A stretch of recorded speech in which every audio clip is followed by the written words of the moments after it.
Hello, everybody, and welcome back to the booth, back to live disc golf here on the Disc Golf Pro Tour. We're here for the San Francisco Open. I'm your host, Nate Doss. This is four-time women's disc golf world champion, Valerie Jenkins. Welcome, Val. Excited to be back here after a little bit of a hiatus, but our players have made their way to the West Coast, and here we go, San Francisco Open. Yeah, this is going to be a really exciting weekend. We know that the players are starting to build up their game as the season continues and the Disc Golf Pro Tour continues. And this course is a beast. I mean, it's not called the Beast, as many courses are these days, but Glen Eagles Golf Course. It's a 9-hole golf course, transition into this par 66 for the women disc golf course. Elevation is so intense on this course. There's tons of out of bounds.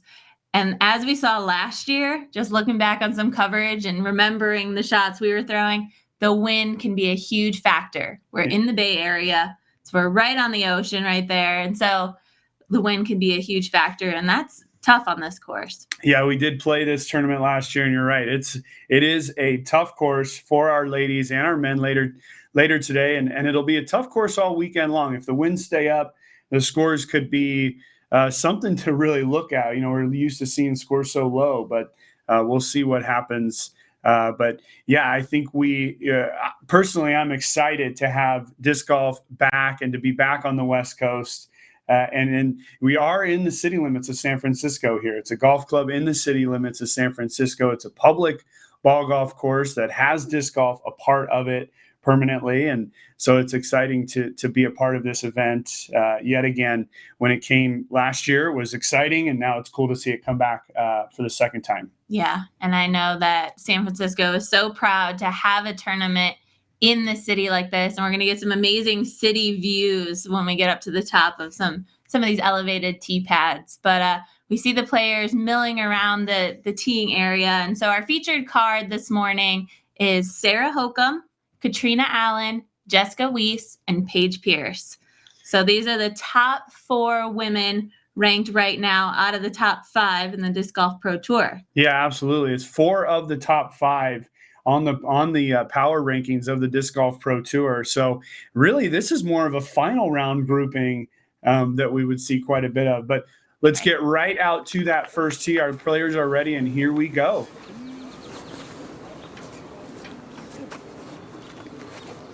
This is Paige Pierce. She will be first on the tee.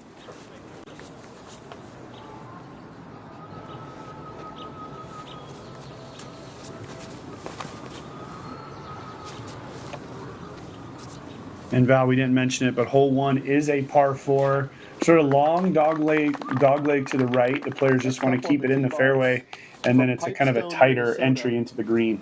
2014 world champion and 2019 Glassblown Open winner, Katrina Allen.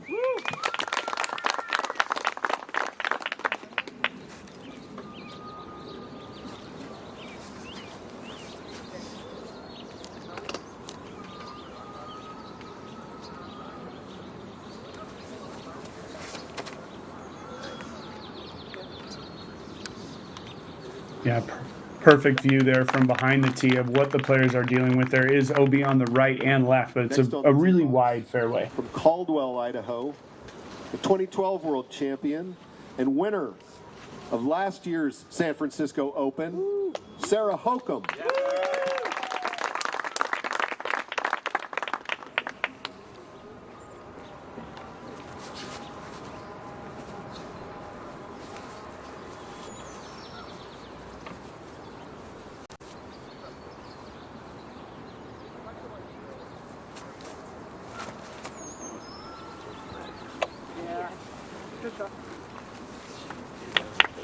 Now that is a good crush from Sarah. Sidearm comes into play a ton on this course, so it's no doubt she's the winner from last year. California, and winner of the 2019 Utah Open, Jessica Weiss.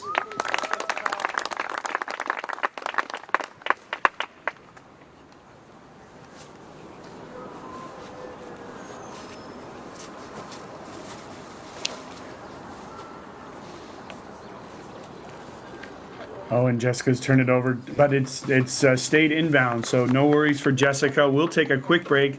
We'll be back in the fairway. Let Dynamic Discs help distinguish the winners at your next event. We've got many options, from a mini disc to a full-size disc, and we can do custom-wrapped baskets from the micro recruit all the way up to a veteran. We can help design your trophies, and we have discounted prices on larger orders. Our designs feature sharp graphics and vibrant colors. We have what it takes to set your event's winners apart, from their bags to their backyards. Learn all the ways we can help at dynamicdiscs.com.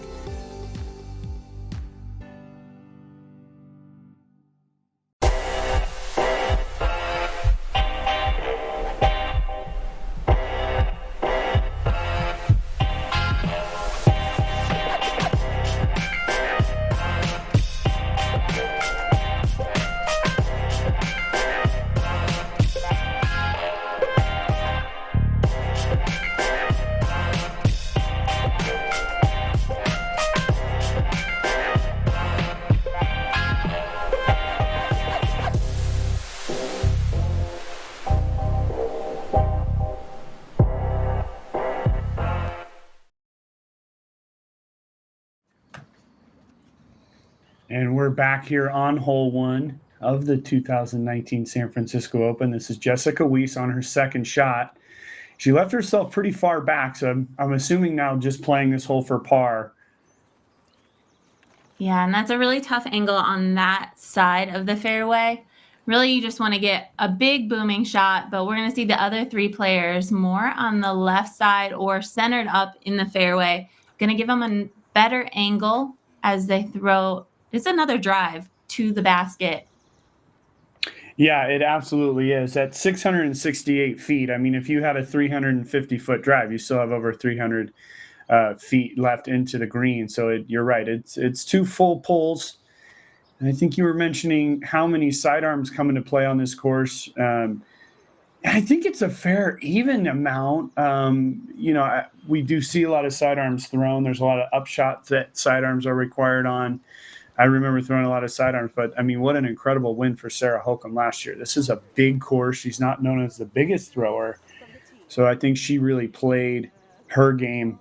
And so we'll see if she can continue to do that here in this 2019 version. Again, the San Francisco Open is presented by Absolute Extracts, powered by Innova Champion Discs. And we are happy to be here, live disc golf coverage of the Disc Golf Pro Tour presented by MVP. And now we have Katrina Allen. Wow, this is going to be a big sidearm drive for her. Yeah, Katrina's confidence is just through the roof right now. She's won a few events this year, and they're all big ones, slipping just a little bit, but that's a nice pull. Just going to be sort of right there around circle two, somewhere in there.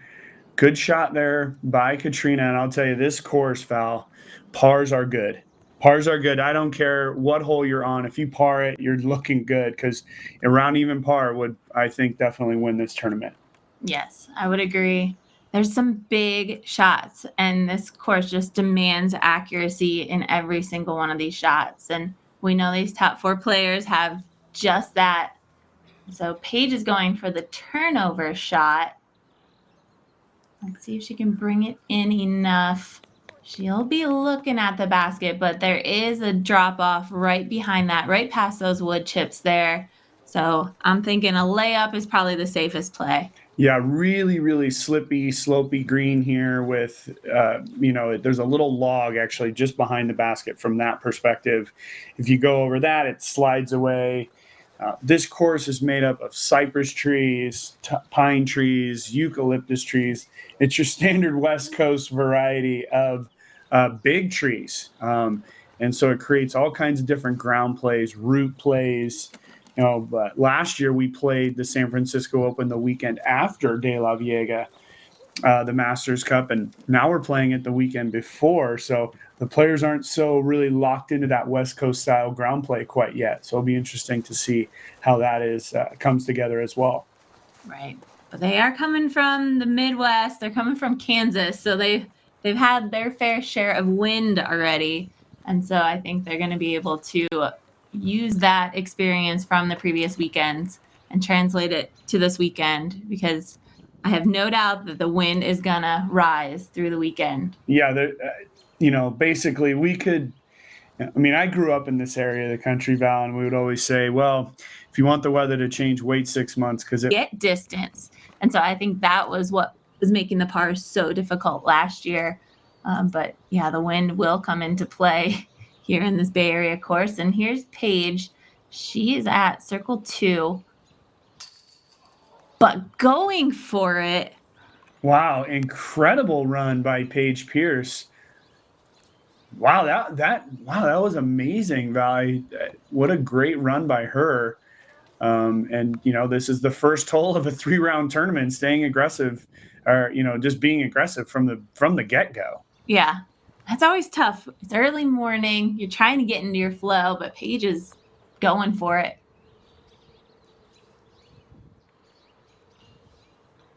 So Katrina here is in circle 2, so just outside the circle. And boom, there you go. Katrina Allen continuing her good putting. And that's really what's changed it for her this year. She's always been a great player in the last few seasons, not as well as she would have liked, but this year her putting is all the way turned around, and that's why she's done so well. Here's Jessica Weiss. And beautiful putt by Jessica as well. Boy. They were throwing those in so casually. That's how you would putt from maybe 5-10 feet. Wow. That's a great, great start. So we've got 2 birdies, and 2 pars, and we're moving on to hole 2. Yeah, here we are, hole 2, Val. Hole 2, the women have a shorter tee than what we're viewing here. It's actually just in there in the tucked woods. over there to the left. So they're going to have a different angle at this basket, but more on the elevation plateau here. This is a birdie shot. It's 279 feet. There is OB on the far right if you end up yanking it, but this is about picking your line in the sky and letting the disc do the work. You want to land in this dried, grassy area to putt at that elevated basket, and it's really about just judging the distance here. Yeah, you are coming out of that chute. And kind of just coming up to the left there. The biggest thing there was that big tree. I mean, you just have to come inside that big tree. As long as you do that, you can avoid, going out of bounds, and you want to be up on that plateau for a birdie putt. But yeah, at 279, it should be accessible by all of our players. Yes, it is. But for some reason, I remember this hole being a really tough birdie. Could have been the wind, but it's tough to get right near the basket. There are some smaller trees, some pines, the local trees better than I, but there are some trees that you have to get high enough over. So you could get hung up short, where in the end, you don't really want to go for those elevated baskets and you just want to lay up for your par. But we will see some birdie runs, I would expect, out of these players. Yeah, I mean, it's a tough green. If you get caught up short, obviously you're trying to come into a little bit of a tighter green there, just because there's a slope just to the right of the basket, and as well as the elevated basket on this one. So this is something we didn't see last year, was the elevated basket. So it's kind of cool to have that elevated basket aspect on an elevated green as well. And now you see what our players are going to be dealing with here as we go to Katrina Allen. They're just tucked in the woods here. I was wondering how much room the cameraman would have behind the tee here, and it's not much.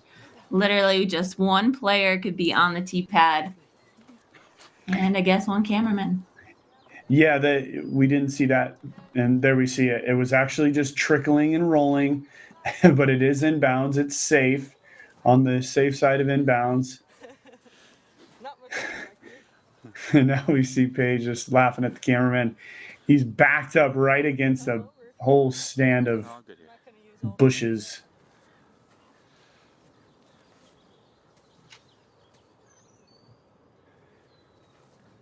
And boy, you can really see here, Val, how tight it is out that gap. I didn't realize it was this tight.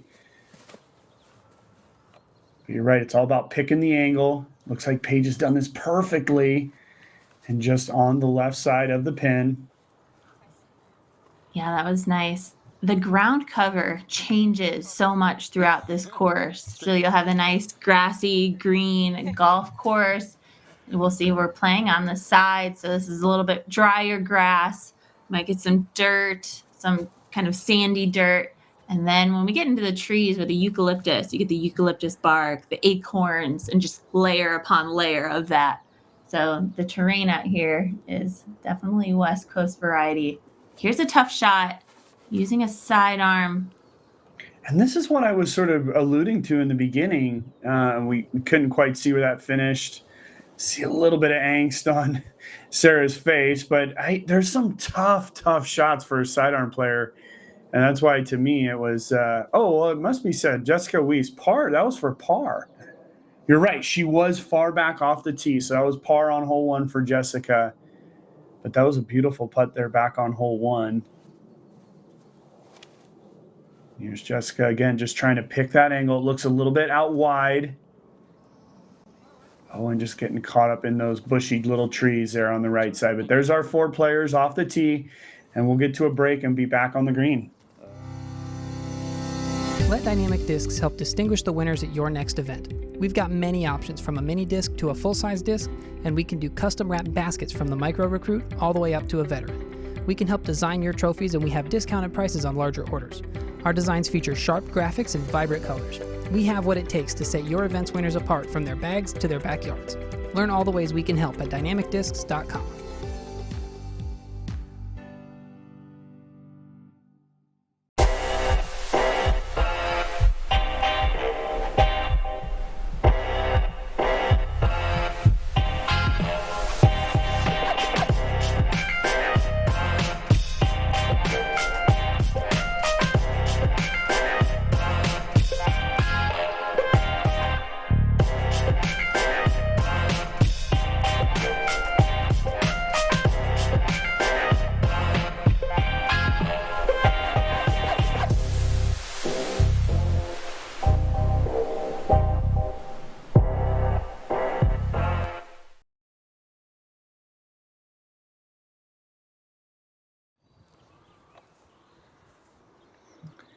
And we're back live here. This is Sarah Hokum. Now we can see exactly where her shot landed off the tee. Just a little bit short. Just a layup for Sarah. And you can see that blue flag at her feet. So she was just outside the circle, and that's a safe play. Elevated basket, no need to push it. But yeah, there's those trees I was talking about. So they're getting bigger after just 1 year. And so you do need to get past those ones because they are on the circle's edge. So checking out to see who is next. Yeah, it's down there. We can see Katrina Allen just barely peeking through the trees, and there she is. Just you can see how far she's angled uphill and giving it a great run from down there. We see just the flags just sort of starting to whip up. I did take a look at the weather forecast, and as we would expect in San Francisco, there's going to be consistent wind all 3 days. So I think that'll be something we talk quite a bit about. But yeah, you were mentioning the ground play. I think the course designer Leonard Muse has done a nice job at utilizing sort of the natural features of the land, not just the golf course. Of course, we play a lot of the holes on the golf course, but there's holes that are off of the really manicured green fairway. So kind of a cool little combination of ground play on this ball golf, disc golf combination. And also foot golf. So got that too on this course. Yeah, that's right. There are the foot golf holes. Yeah, I forgot about that.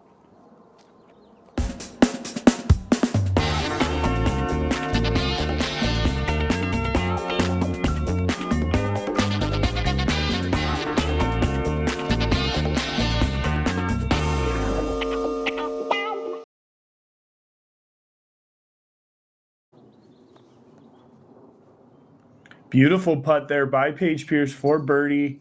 We have 3 other tap-ins for pars upcoming. But boy, what a great putt there by Paige Pierce, moving herself to 1 under par. A couple good putts early in the early goings here.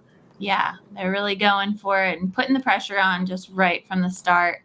We saw Paige Bjerkes' name at the top of the leaderboard right now. She's sitting at 3 under. She is 5 holes in, so 3 birdies. Yeah, and here we Good go. start. We're going to move over to hole 3 as the players walk down the hill here. Here's hole 3. All right, hole 3 is 347 feet. It's a par 3. There is OB on the right-hand side, and this is the perfect sidearm shot. You want to play it out to the right, and we did see a lot of skips to the basket.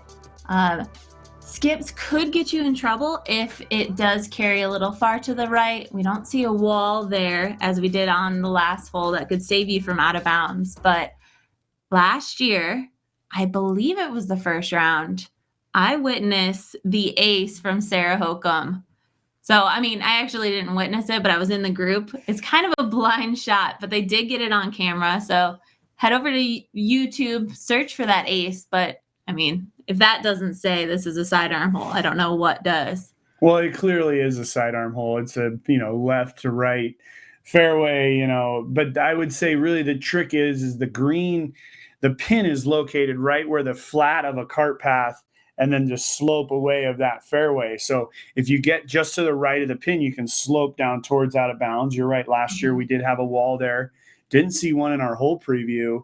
So maybe that's just a little bit of a change. But yeah, it is definitely a sidearm hole. The men play a little bit further back, and I couldn't throw a sidearm on this one last year. I just had to try to dial in that backhand. And I think we'll still see our players throwing backhands, but advantage sidearm. Yeah. On a hole like this. We see Paige right there. She looks to be lining up that turnover, but it is really tough. You have to throw it so wide and really trust that disc to come in. Yeah, you have all the space in the world to the left, and then, trying to just dial it in. This has got some nice air on it. It's flexing back. And nice control shot. She just went long of the pin. You'll see the pin just there, just up and left, outside circle 2. No harm, no foul there for Paige Pierce. And especially when the wind picks up, makes it a really, really difficult backhand. But here's backhand number 2 from the group. Yeah, 347. It's still a long sidearm. I would expect, this is on a beautiful line and a beautiful finish as well. Safe. We see the safe call from our spotter there. Yeah, no wall on this one. There is OB down there. So our players have to be very, very careful. And now this is when the sidearm is not as ideal. If you do land on the right side of the pin, because it's just going to skip away to OB. There's no wall to save you. So Sarah's got to be very, very careful where she lands this. Oh, and she's landed it right next to the basket. She did not look confident in the expression that she gave as soon as she released it. She was not sure. Because you can't see the basket, as we can see from behind the tee here. Another sidearm. This worries me right here. This worries me. It needs to get down. We'll take a look at what our spotter's got. He's run down there, and it's going to be close. We'll have to see as our players come up, see what our spotter's got for us. If he's got anything. No, nothing. Yeah, I'm not willing to make the call. Let's take a break, and we'll come back to the green.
And we're back live. We see our players down here heading down. Just trying to get a view. The spotter did not want to make a call on this, so the players are going down there. Paige really lining it up here. Well, yeah, once you get down here. Yeah, it looks more like a pool shot. They're lining up to see what angle they got. And we'll see. Okay, now we've got the string line coming out. Because what the OB lines here at the Glen Eagles golf course is utilizing OB lines, and it looks as if that OB disc was OB. It was to the right side of that line, which would be the OB side. So good on Sarah Holcomb to have the string line, or maybe the spotter provided that. Not sure. You can go if you want.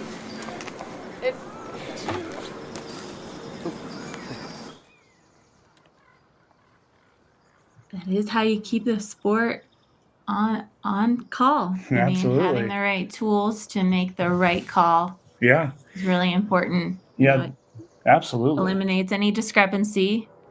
And so we're going to see. This is just an upshot for Jessica. I think that was a perfect example of what I was talking about. We saw Sarah Holcomb land just on the flat of this little, it's kind of a golf cart path road here, and she just was able to park the hole.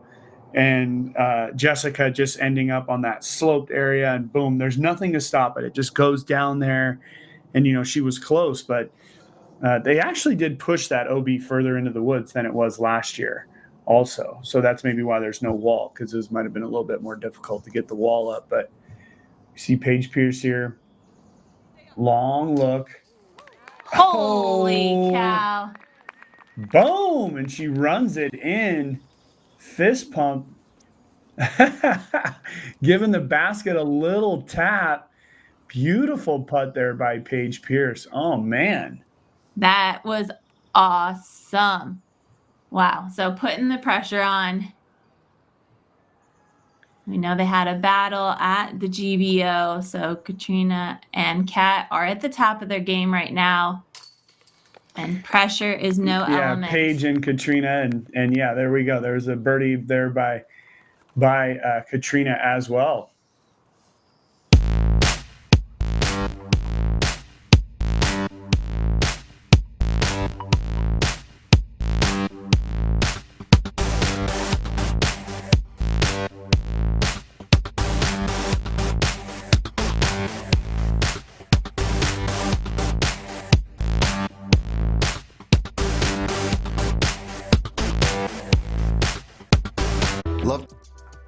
We'll come right to hole 4 here. Val, give us the layout of what this tough 4th hole has for them. So this hole is a par 4, 507 feet. The bunker that we're seeing right here on the left-hand side, that's about 300 feet. So you're going to have to choose whether you're going to lay up short or go long. That's the men's basket there, or the women's basket is off to the left. So this is the regular hole that everyone played last year. So it's all about that drive, making sure you're inbounds. You don't need to take another stroke in one of those bunkers. And then it's really all about that upshot. We're getting into the trees now, so things get a little bit more technical. It's an Anheuser shot to the basket, which is slightly sloped downhill. And we're going to catch a glimpse of that eucalyptus bark and acorns. So in my opinion, you need to land close to the basket because the footing is really tricky when you get into these eucalyptus. Yeah, interesting. The whole preview we saw, the flyby was, as you said, for the men's hole. They actually shortened the men's hole up, made it par 3. In fact, last year the men played this hole that the ladies are about to play as a par 3 at 507 feet. But you're right, there's so many blockers as you come into the second part of this hole. It's really about putting yourself in the fairway, not putting yourself in a bad position, and then trying to navigate that tighter wooded area on the second half of the hole.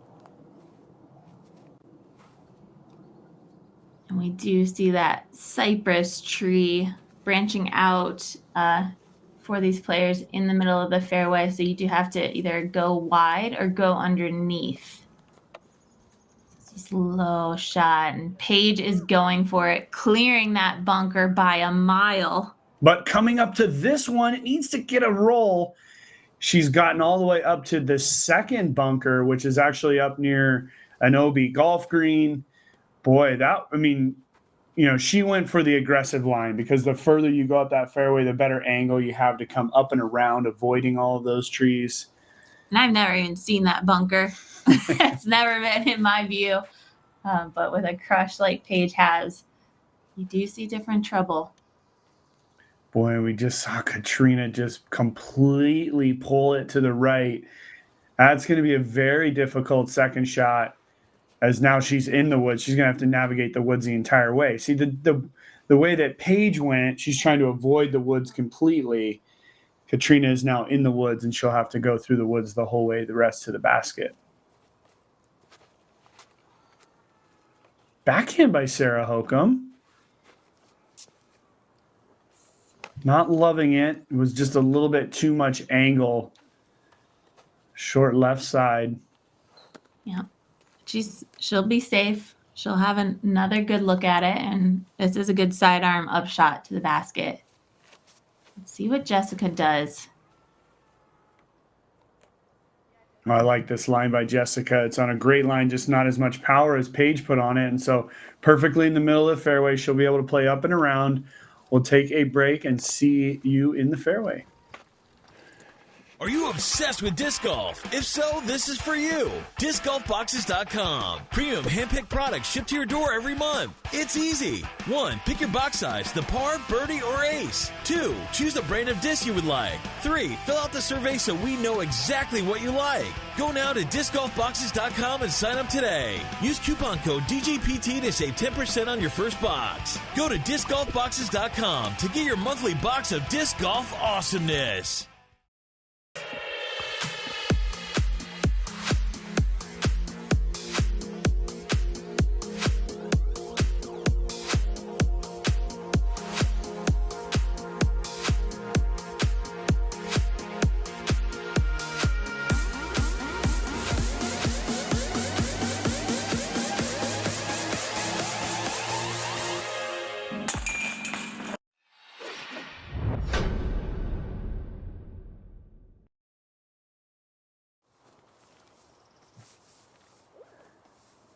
And now we see where Sarah Hokum has landed. And now we see, Val, this is a perfect view, because we see the woods on the right and the opening on the left. But the opening on the left has golf green, bunkers, all kinds of stuff. Yeah, and the golf greens are out of bounds. Some of the bunkers are just hazards. So we will see players playing from them with a stroke added to their scorecard.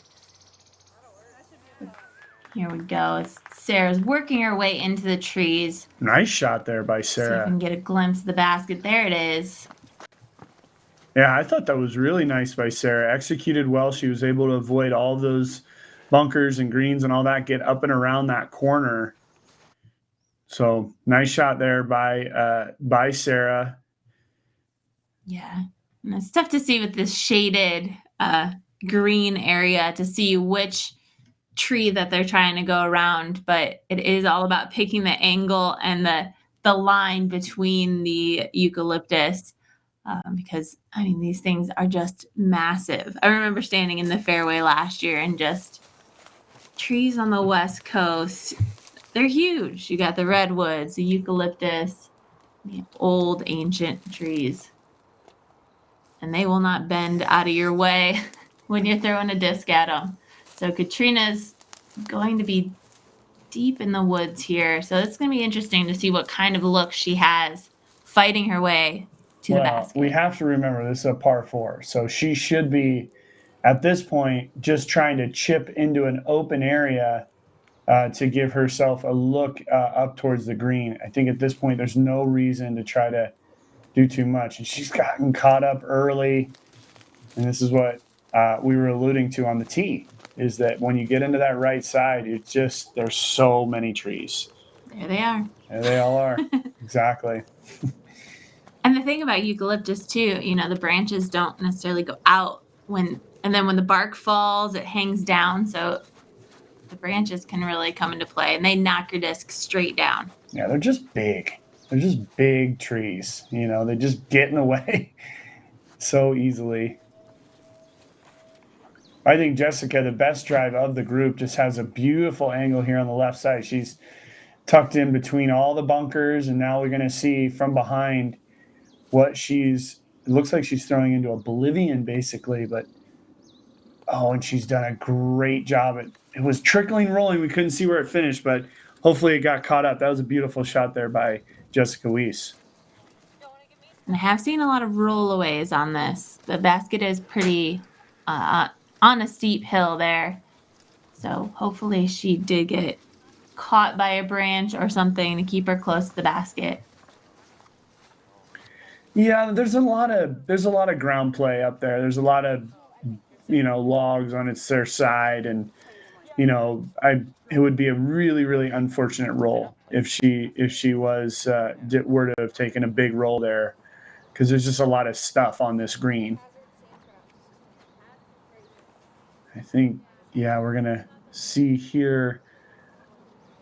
The players are just looking to see if this is a last place inbounds type of situation, or if it is a hazard, at which point Paige would be playing from inside the green. And inside the bunker, excuse me. This is marked a hazard. Okay. We will see that on most of the bunkers here. Yeah.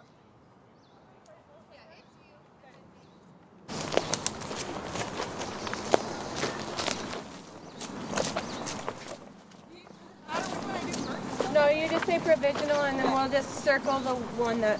Okay, they're the same disc, so. You want to put like a 1? Do you mind putting something on the bottom? I don't care. I mean, I know we'll know the difference, but that would just maybe like H. We're playing it. Yeah, it's interesting to me that they would be playing a provisional, because it clearly on the scorecard says that it is a hazard. Sand traps are a hazard. So we're going to see potentially 2 shots here by Paige Pierce. And this is so tough. Imagine throwing from a sand trap. Yeah. Ooh, a little bit of a roll away for Paige. She's not as close as she'd like to be off that shot. Just a long jump putt for her. She's now marking a second shot, and she's going to go ahead and perform essentially the exact same shot. It's sort of interesting to me, she's lying the same number of strokes. She just was playing from just a few feet away, either taking her relief from that line or just playing from inside the trap. So sort of an interesting type situation. So either way, Paige Pierce is lying now 3 shots versus just 2. So she'll be putting for par on both of those. And 2 tester putts for sure. So could end up with the same score and not have to worry about it. But there are a bunch of sand traps all along this course. So hopefully you don't need to do this provisional for every hole, but it is a hazard. So the first shot she did throw was correct. And so here's the men's basket. Katrina is throwing her up shot, still maneuvering through a few trees. Yeah, she's nestled in there for a par 4 on this 4th hole. And yeah, you could kind of see sort of exactly what we were saying. I mean, she just wanted to get herself in a position where she could chip to the green, move on to the next hole. There's a birdie opportunity to be had here on this 4th, especially if the wind's not too bad. But ultimately, again, pars are not bad on any of these holes. And it looks like Sarah's lining it up. But again, sloped green. Yeah, it's pretty severely sloped right at the basket away from these players. Just a layup, and she's executed that perfectly. It looks like they've done a nice job cleaning this up from last year. So around the basket, because we are off the course, off the 9-hole golf course. So not a ton of people see this part of the course besides when the tournament comes around. They've done a really nice job of keeping. Getting outside and challenging yourself to become better? How about spending time with family and friends, or just marveling at the pure joy of flight? Then you've come to the right place at the right time. Join the PDGA.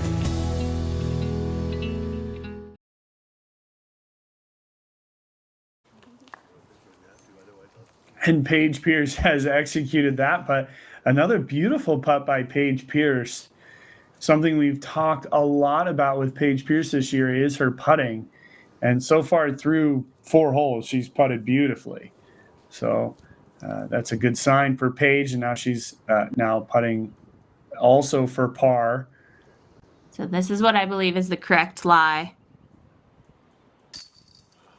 And gets the save score on both of those putts. Just a little extra putting practice. Yeah, the confidence from Paige Pierce on her putting right now looks really, really good. I think she's feeling comfortable with the putting stroke, and maybe that week off was a good thing for her, spending some time out in Big Sur down in the middle part of California. We saw a lot of posts from Paige just enjoying the tour. And a bunch of pars there, but that was a birdie from Jessica Weiss. So nice birdie there by Jessica. Yeah. That doesn't, that was 3 shots for Jessica. And we'll move over to the 5th hole now.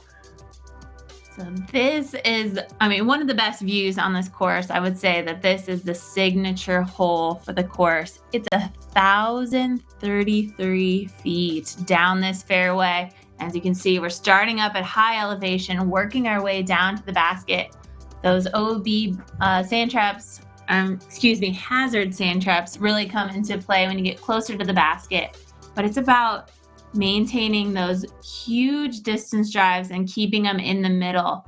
Playing off to the right is going to give you the best angle for each and every shot as you get toward the basket. But just having some big boomer drives is really the key to get close to the basket and try and get a birdie. But it's a par 5, so you've got some work to do. It absolutely is a par 5, and this is where you start to get into the exposed part of the course. This corner of the property, there's no trees. You're up at the highest point. It's an absolutely gorgeous view, that's for sure. And then you're playing down into the lowest, farthest corner down in there. So it's a long, fun hole to see the players play. I remember playing this one last year, just being like, wow, this is a really, really tough hole. Yeah. And the wind was ripping even in our practice rounds. And I just remember that drive being so difficult to try and keep it right in the middle of the fairway. Because you're trying to throw it low, trying to keep it in the middle and not allow the disc to get on angle and skip, because you can get hung up on the left-hand side. OB does come into play. So yeah, it's a tough shot off the tee. Yeah, really. The reason that it's so tough is because it's a long forward carry.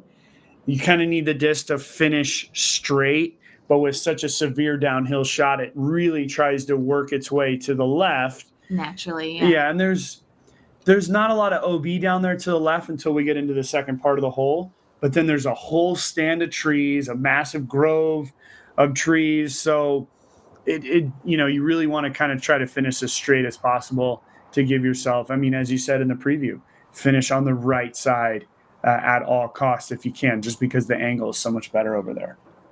It is. Look at that view. San Francisco is one of the most beautiful cities, and as a Bay Area kid, you know that very well. Spent many years coming up to the city.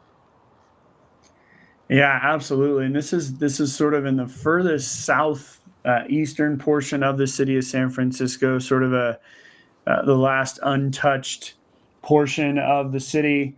The course, the Glen Eagles course here, was built in 1962 as a public course in the very early parts of its life.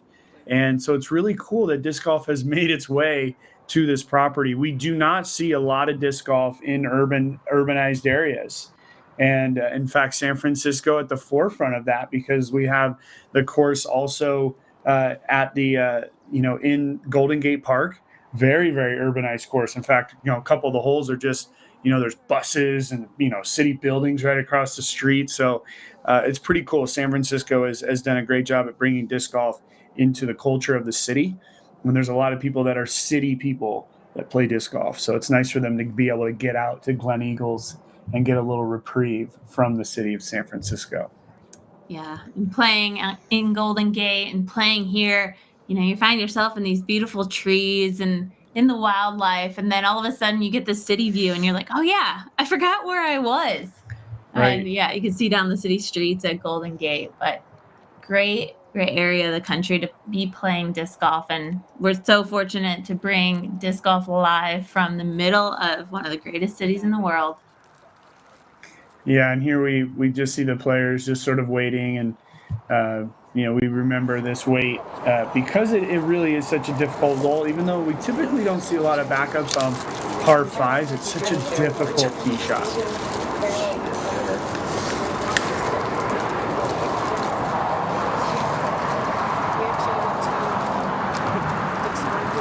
Always important to pack the snacks that you love. Yeah, and this Glen Eagles golf course and disc golf course is really designed sort of 2 nines. 9, the actual tee of 9 is up by the clubhouse where the players started. Is it like peppered? But it's sort of an outer loop and an inner Thick loop. and peppered. That's kind. How she likes it. And so we're this the type of beef jerky. I guess that's the more stable one. Cold Speak, sir. I had it die. Amazing. These are clear. So good. Anybody want to throw? I love that one. It's really overstable. As I was mentioning, yeah, Paige Pierce was in Big Sur. There was a whole group of them that went down there and just adventured. It's an amazing untouched part of the state of California. And so we're going to see Jessica Weiss lining up. She did birdie that 4th hole. We know that for a fact. And they've now adjusted that, and she has the tee. Oh, and just a little bit low. It needs to just work its way to the hyzer line, and it's doing that. Needs to get back over in that fairway. Yeah, she's going to be on that edge where those big trees, you can see that's a big actual redwood right there, is going to be affecting her second shot. Oh, but it was working. It was working. It looked like it hit a little bit of an uphill slope to stop it from continuing to skip. But here we've got Paige. It's a beautiful view, ready to crush. Yeah, we'll see. Oh, it's got a nice turn on it, and this is exactly what she's looking for. Look at this, folks. Booming shot. Past the cameraman, where the cameraman's got to turn around. Perfect position for Paige Pierce. That was an unreal shot. She's in the flat of the fairway now. It's huge. Yeah, it's 500 feet down to that portion of the fairway. So she'll have another, 400 or 500 feet into the green, but still putting herself in great position. Here's Katrina Allen. She's got a nice turn on it as well, but it's fading, and this is what I was talking about. As it fades away, the hill is sloping that way, down into the trees, and now she's going to have a tricky second shot to get back into the fairway.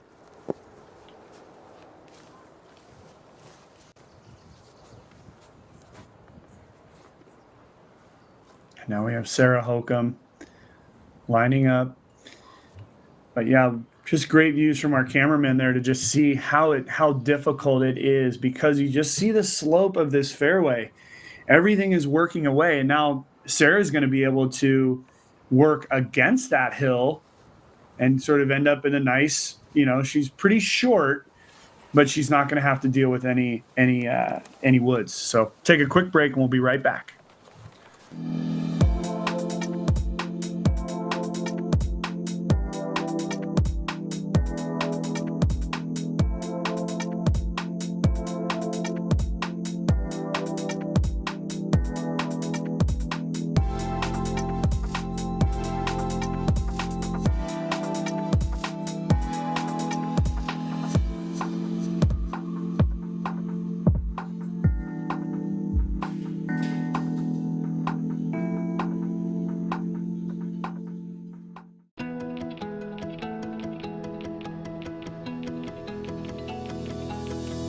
Disc golf is a relatively young sport, but its popularity makes it one of the fastest growing pastimes in the world. The PDGA is a not-for-profit, worldwide player organization dedicated to promoting the sport. Like a long drive off the tee, disc golf is soaring. So don't just be a witness to disc golf's explosive growth, be a part of it. Join the PDGA.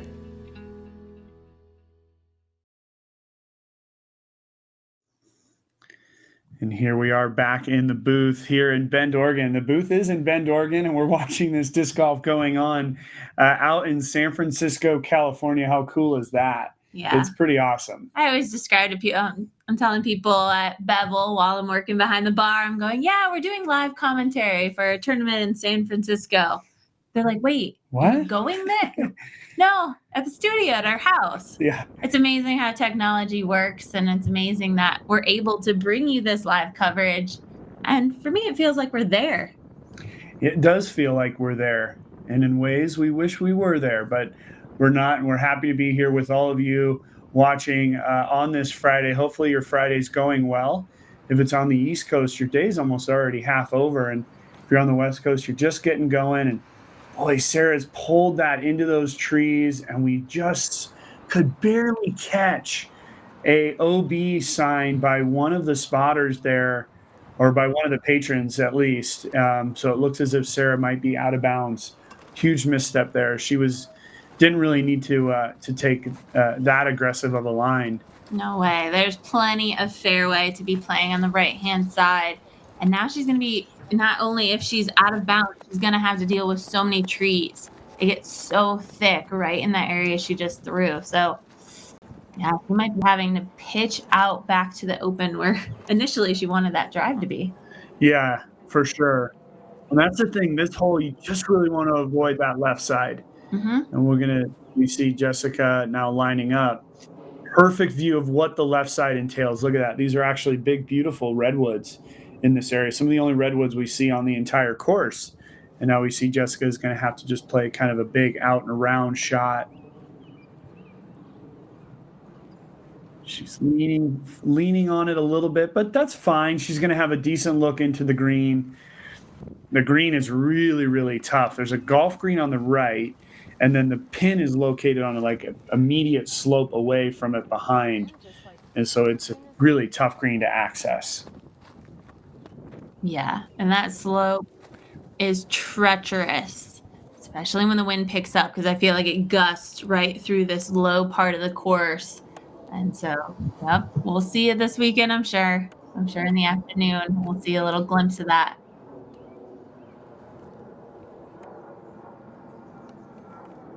So now we see Katrina on the left side here, and she is in the safe area on the left side. As you get further down, there's a big barbecue area there for the patrons halfway through the course to be able to grab some food and things like that. That area is OB. I think that's where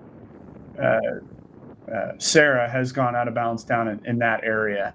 But this is just Katrina for her second shot. She's going to be playing a big hyzer out into the main part of the fairway.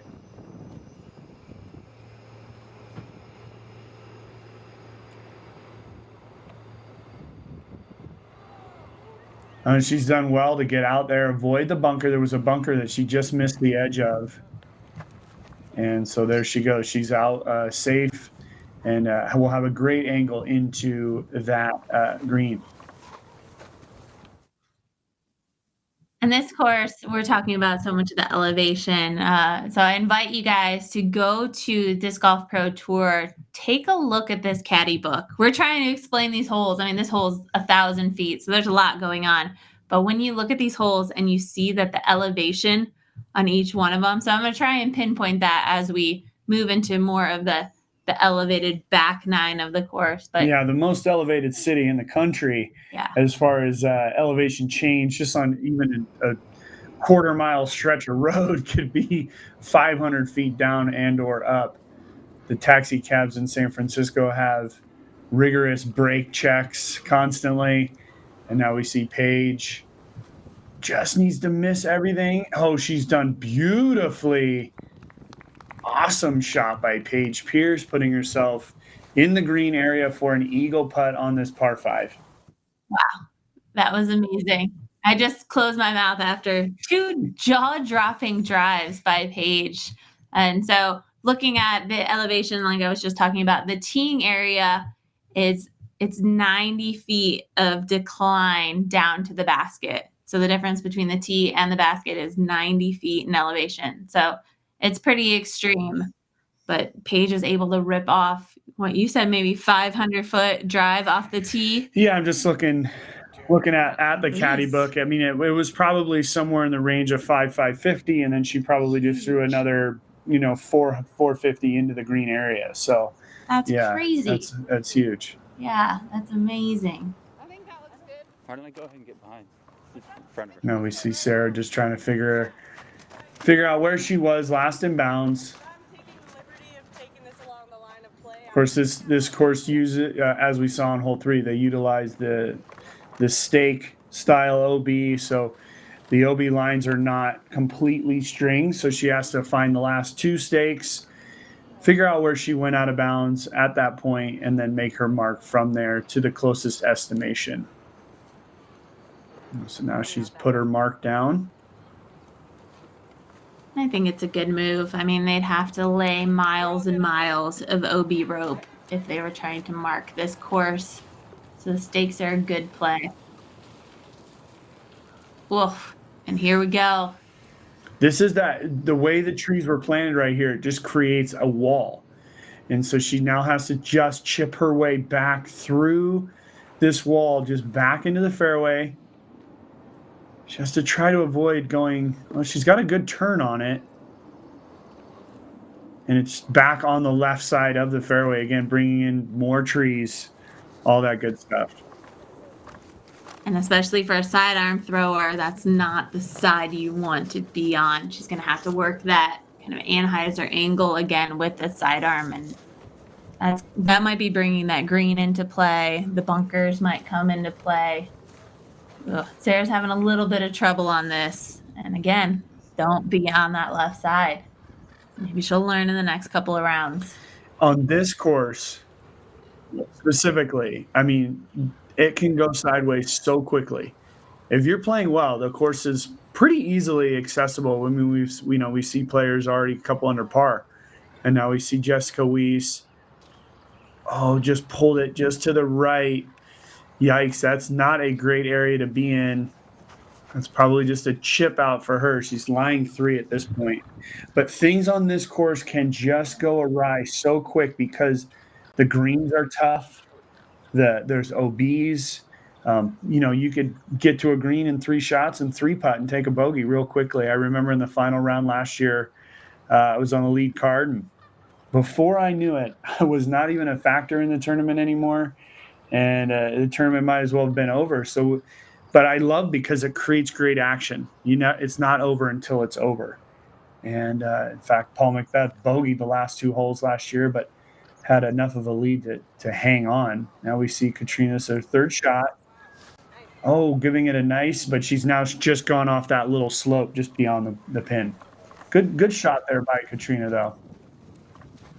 Yeah, giving her a nice angle, and it seemed that the disc hit and macked off the top instead of giving that power skip. Yeah. And we just saw that. I think we just saw the disc of Paige Pierce. It was hard to see. It's hard to tell what was discs there, but it was. We saw that beautiful second shot by Paige.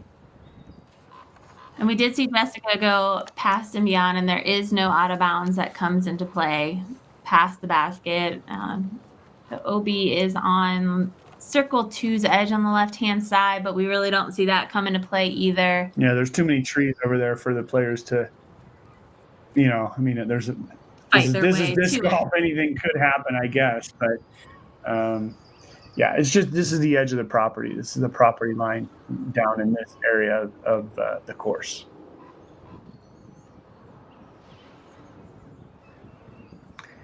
Yeah, what a view. Making the players just look tiny, these trees. It's amazing.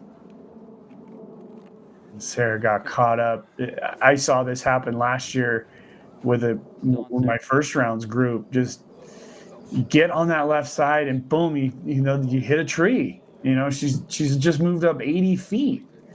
And now she's to her now throwing what'll be her 5th shot. No.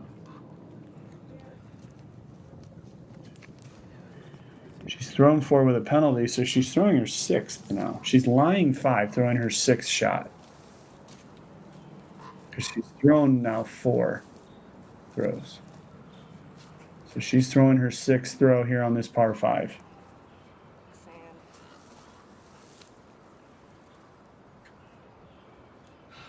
Now the backhand should come out because really that's the best option, the most open option to get herself a putt.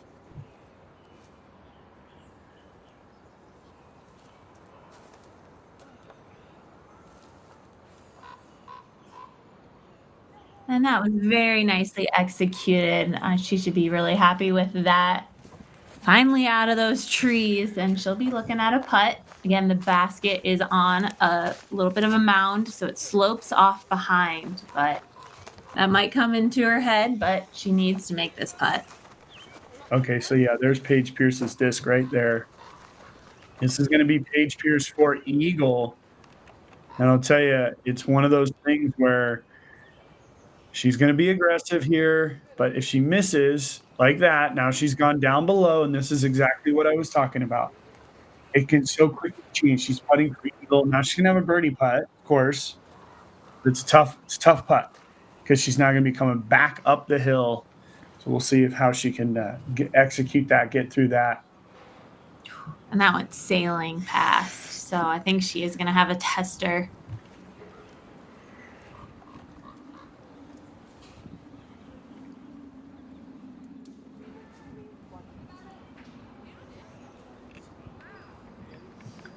We see Todd Dodge there just checking things out. One of our field producers for our live coverage. Todd helps all of our cameramen try to get in the proper position. Thanks, Todd. You're helping her eyes here from a distance. And so here's Jessica looking for her disc. And this, she can just get a little bit of an opening. That's just a layup for her.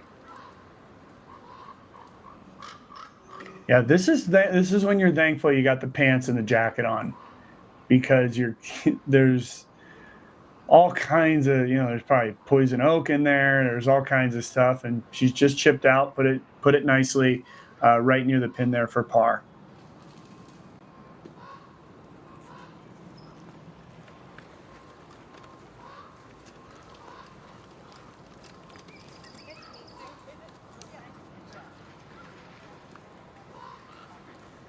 Let's see where everybody landed after that sloped area, and it looks like Kat is going first.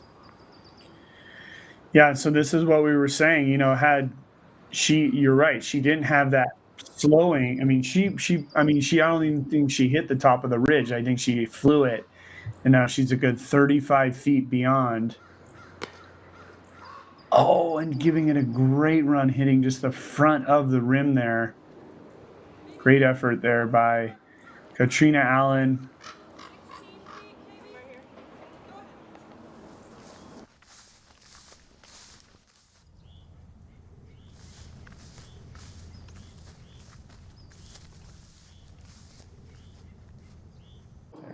Let's see that.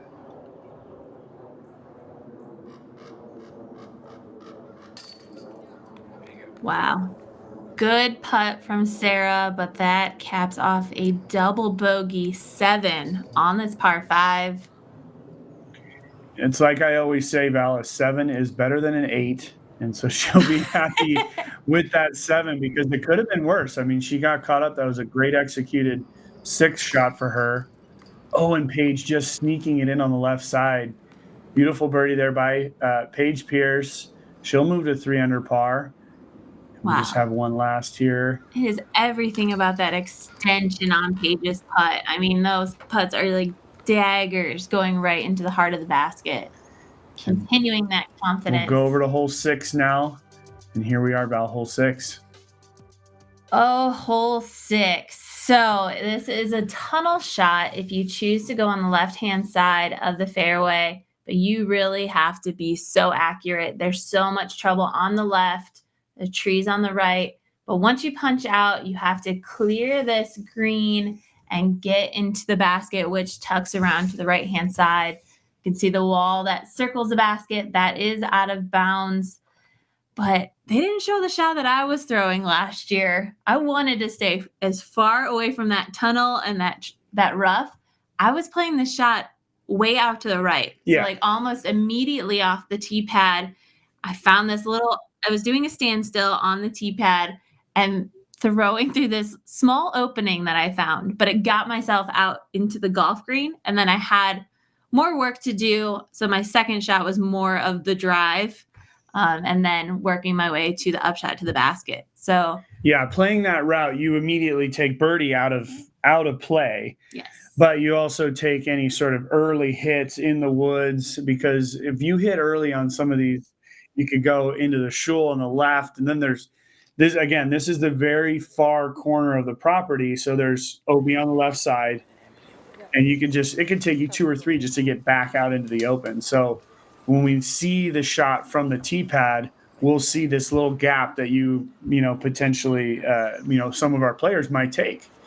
In fact, we saw the men taking that line, but getting further up and still trying to access the green. So all kinds of options here on the 6th hole, beautifully designed. You would never think you're on a ball golf course until you got out into the open. So a nice little hybrid design here. I think Paige Pierce is going to take the hyzer line.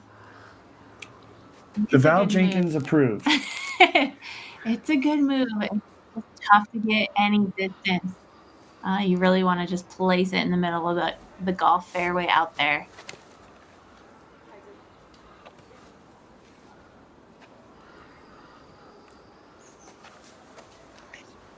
Yeah, Paige has done a good job of getting out.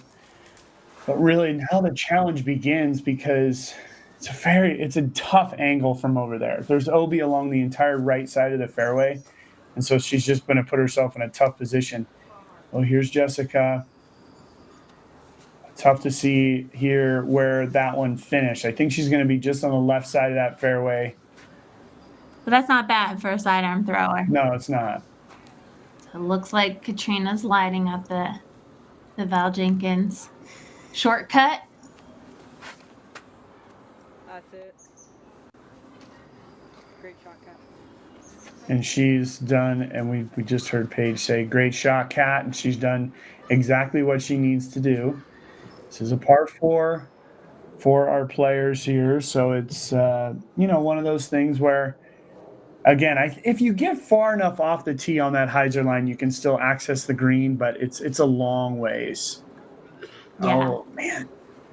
Sarah just hitting that. We're going to take a really short break, and then we'll see you in the fairway.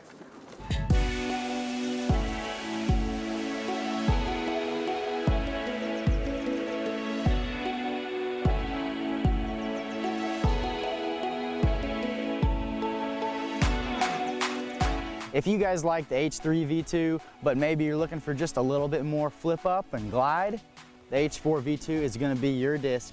I'm absolutely loving it, and it filled a spot in my bag immediately.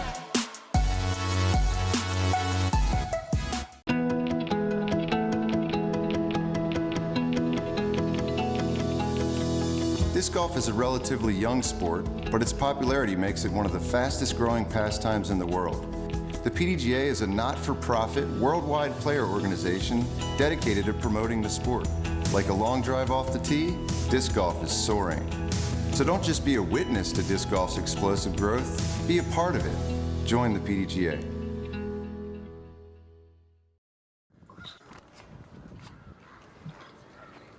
And we're back with Sarah Holcomb. She's now just playing down the fairway and trying to get out into the open side of things, which she's done.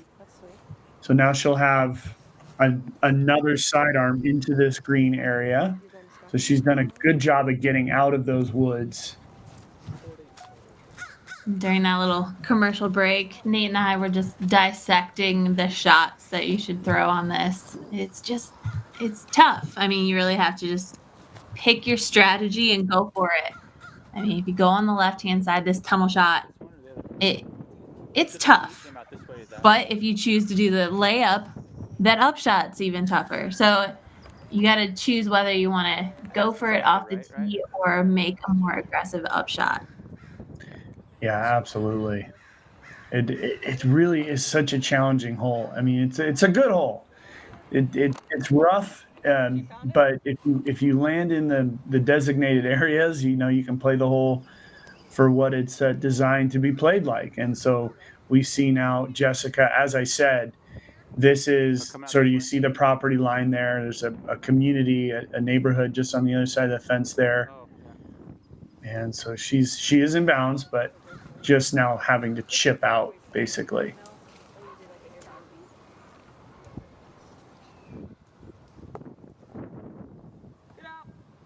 And she's chipped out to basically where the hyzer shots ended up. She's just about 30 feet in front of them. We see now Katrina Allen. This is her drive. She's made it out there far enough to where she has the angle to throw the hyzer into this green.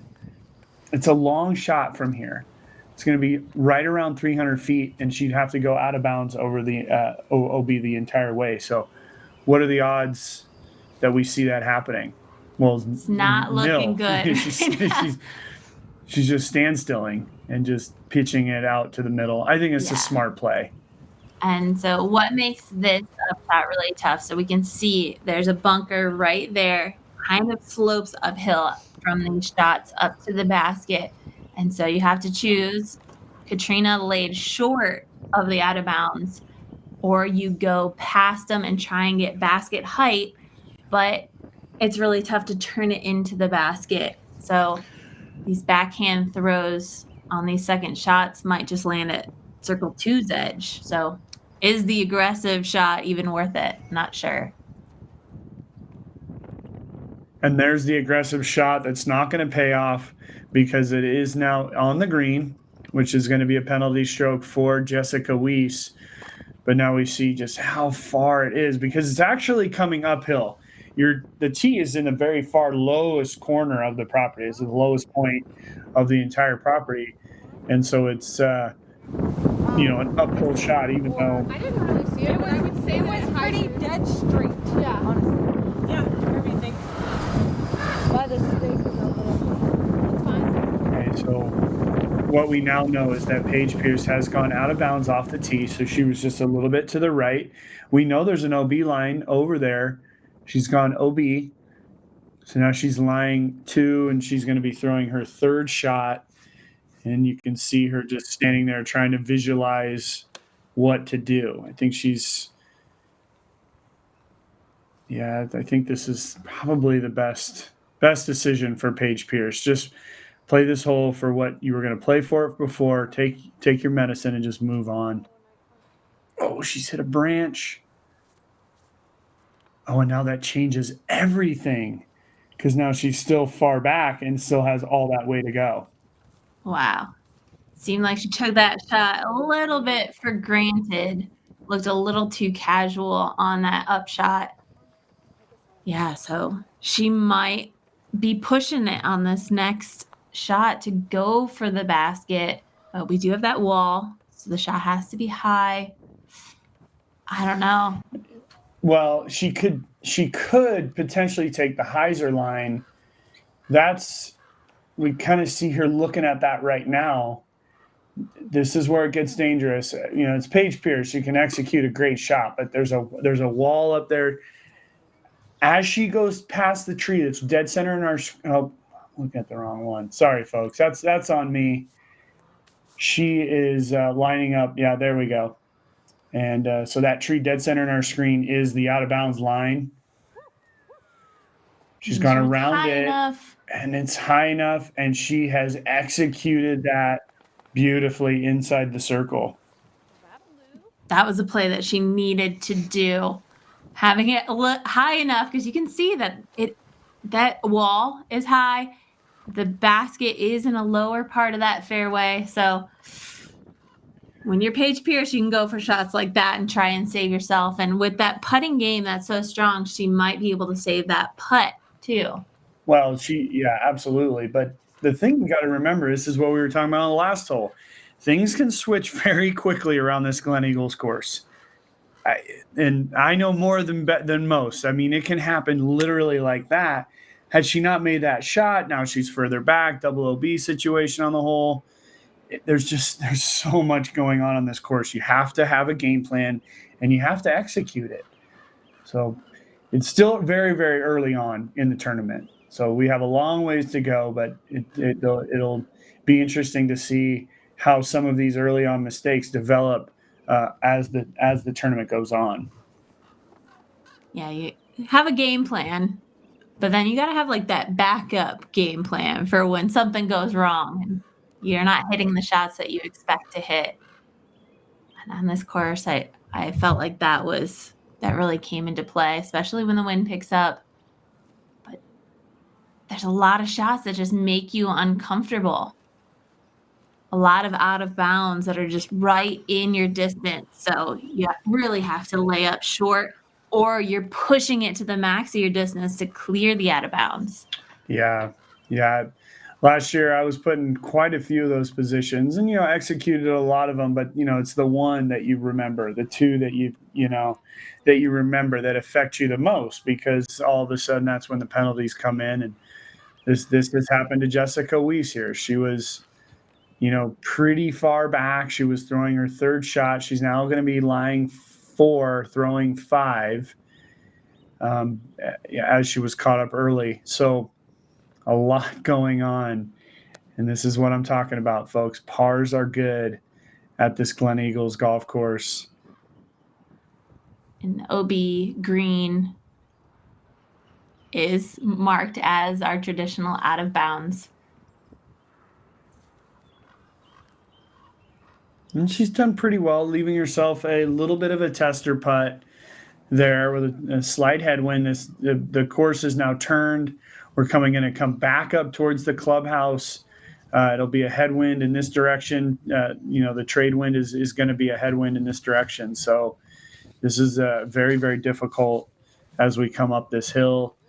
It's uphill all the way back to the clubhouse before we turn around and play the inner loop, back 9. And what a beautiful day it's turning out to be. We can see the sun breaking through the clouds. Such a beautiful place to be playing disc golf. And so first up on the big putts, Sarah Hokum, just outside the circle. Yeah, and this is Sarah for par. She's lying 3, putting for 4.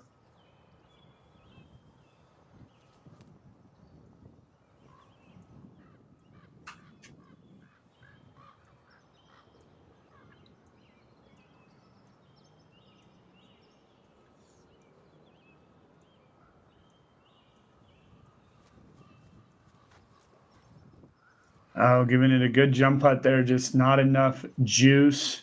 Need a little bit more jump in that putt, I guess. Just a little short on the left side. She'll be looking at a bogey now in this hole. You now see Katrina Allen lining up. This is Katrina's par putt as well.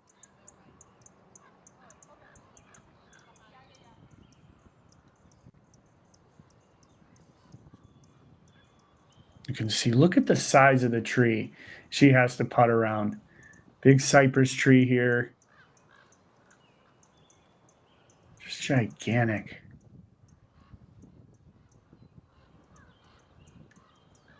Crosswind from her left to right. Oh, and that was a good effort. I mean, she probably could barely see the basket if she could see it at all. So that was a good effort there off the top. Be a bogey for her. This is going to be Paige Pierce now putting for double bogey.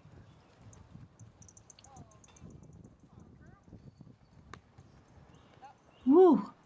And instantly, like, you saw that the flag just went to complete horizontal, picked up right when Paige was throwing. Doesn't that always happen? Always. It's always right when you're throwing. It never happens when anybody else throws. But really, it looks like it's just switching directions. But Jessica was able to read the wind. Nice putt from her. Yeah, and there's Jessica Weiss is now in the basket for a double bogey. We're not going to even see a par on this hole, folks, and I'm not surprised about that. Hole 6 is going to play as one of the most difficult to par for the entire tournament, just because of really, how it just the way it plays.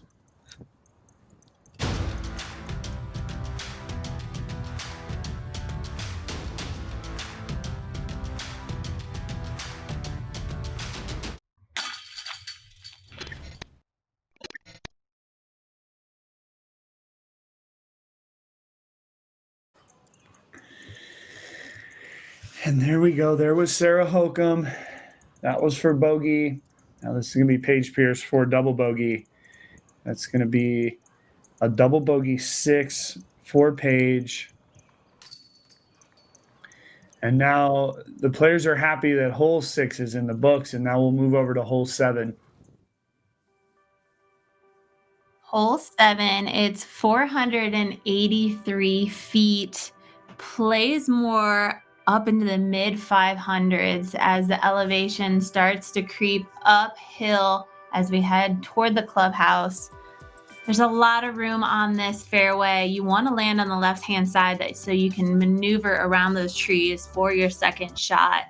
But it's deceiving. I feel like that's what the biggest thing is on this hole. Seems pretty easy. There's not a ton of trouble, but it's just how much uphill it just keeps gradually continuing to be as you get closer to the basket. So, you see 483 in your head, you can get a drive up there and then a little pitch up shot, but it's almost 2 drives for the women. Oh, absolutely. I mean, and again, with the trade winds being a headwind in this direction, being that it's slightly uphill, it's not as uphill as some of the other holes, that we're going to play, but it's not easy. Right. That's for sure. And the players come out of this little chute on the left side where they kind of have to come up and out of it. And then, it's there's like a stand of trees. Really, there's so much to be talked about on almost all of these holes. In fact, we are here on hole 7. Hole 7 throughout the entire Disc Golf Pro Tour is sponsored by Savage Disc Golf, playing with just 7 players, no subs and Ultimate is Savage. Playing Savage, and that's Savage Ultimate. Yeah, Savage makes great apparel. My brother's sponsored. I know Madison Walker's sponsored by Savage. So thank you, Savage, for sponsoring the players on the Disc Golf Pro Tour as well as the tour itself. And Katrina Allen, with the bogey from the last one, takes the tee and sends this huge crushing anhyzer out there. The only thing she has to worry about is the further right you are, the more difficult the second shot becomes. Plus, there is OB over there, all that good stuff.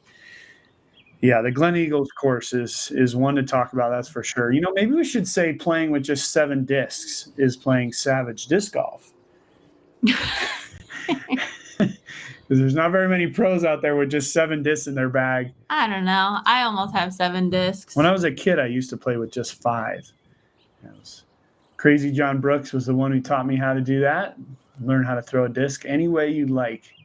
And look at that. We had 3 of our 4 players in this group going into hole 6 were under par, and now just 2 of them are under par.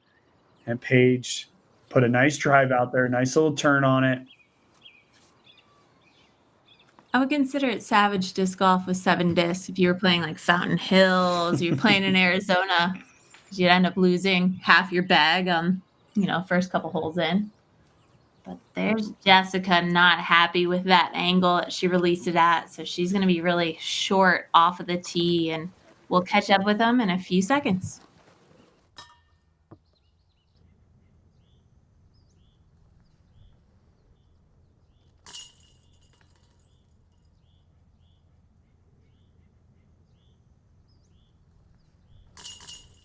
At At Dynamic Discs, we offer affordable custom stamping to help your company, club, event, or tour stand out from the rest. We can use your own design, or we'll work with you to design a stamp that captures the tone of your event. We'll get your discs stamped quickly and on their way within 3 weeks. If you're ordering for an event, you may qualify for one of our sponsorship tiers as well. Discs are listed at our best pricing with a minimum 50 disc order with a 10 disc minimum per mold. We have junior and mini discs available as well. For all the information you need, head over to dynamicdiscs.com or email custom@dynamicdiscs.com.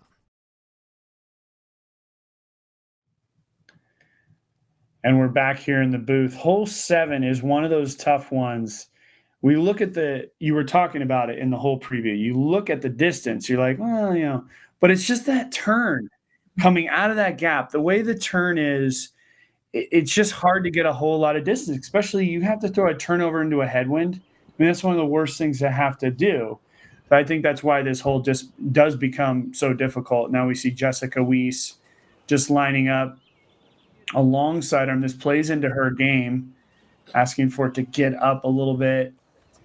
Is it really the sidearm is the way to attack this green, because there is a stand of cypress trees that run right in front of the basket, and now you see that little stand of trees right there.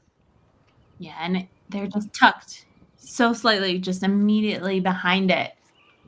And if you land out to the left hand side of that green, you've got a decent putt looking at it, but you just got to give yourself at least a look. You don't want to be flirting with those trees. No, and Sarah's done good right there. She's given herself a look. It's going to be an uphill birdie putt.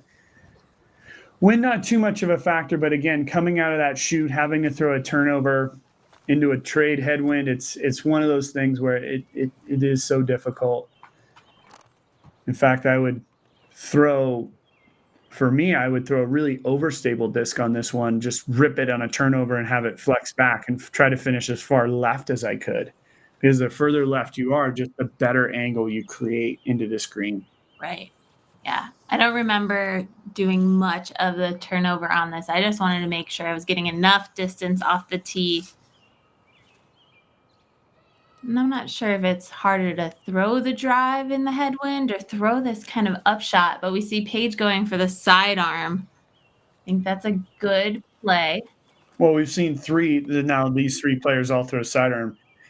Paige hit that big tree, hit the protector tree. She's now on the backside of it, and from history will tell us she's probably not going to have a look. There's only one little gap between there, and she might have to just pitch out and around and take her 4 on this one. But we'll see if she can find anything.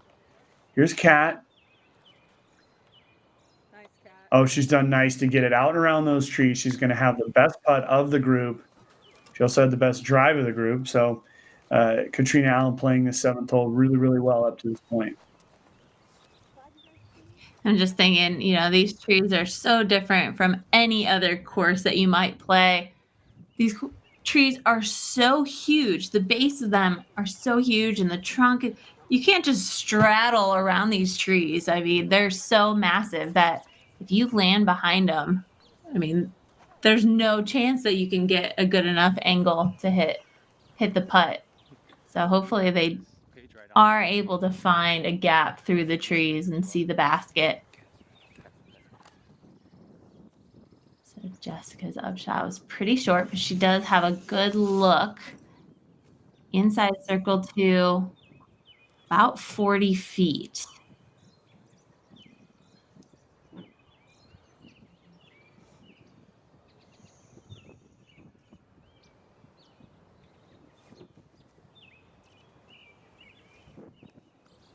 On Jessica giving it a decent run there. And we'll see Sarah Holcomb step in. Again, these are outside the circle putts. Those blue flags are our circle 1.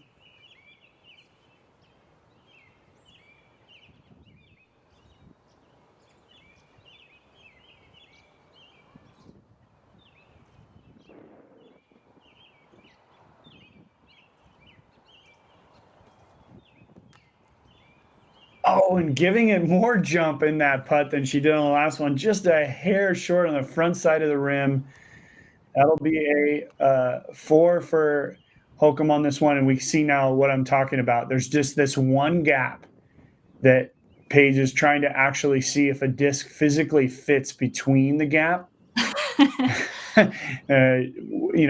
Flat anyways. She knows you could throw it up and down, but she's inside the circle here. But boy, what a tough putt. Let's see if Paige Pierce can execute this. In the end, she just needs to get it through the trees. And into nice. the basket, too. There you go. Yeah, let's take a look at a little replay. We know that the gap that she hit was barely wide enough to fit that putter through, but sometimes that's what you need to really dial it in to hit a putt like that. Nice save from Paige. Absolutely.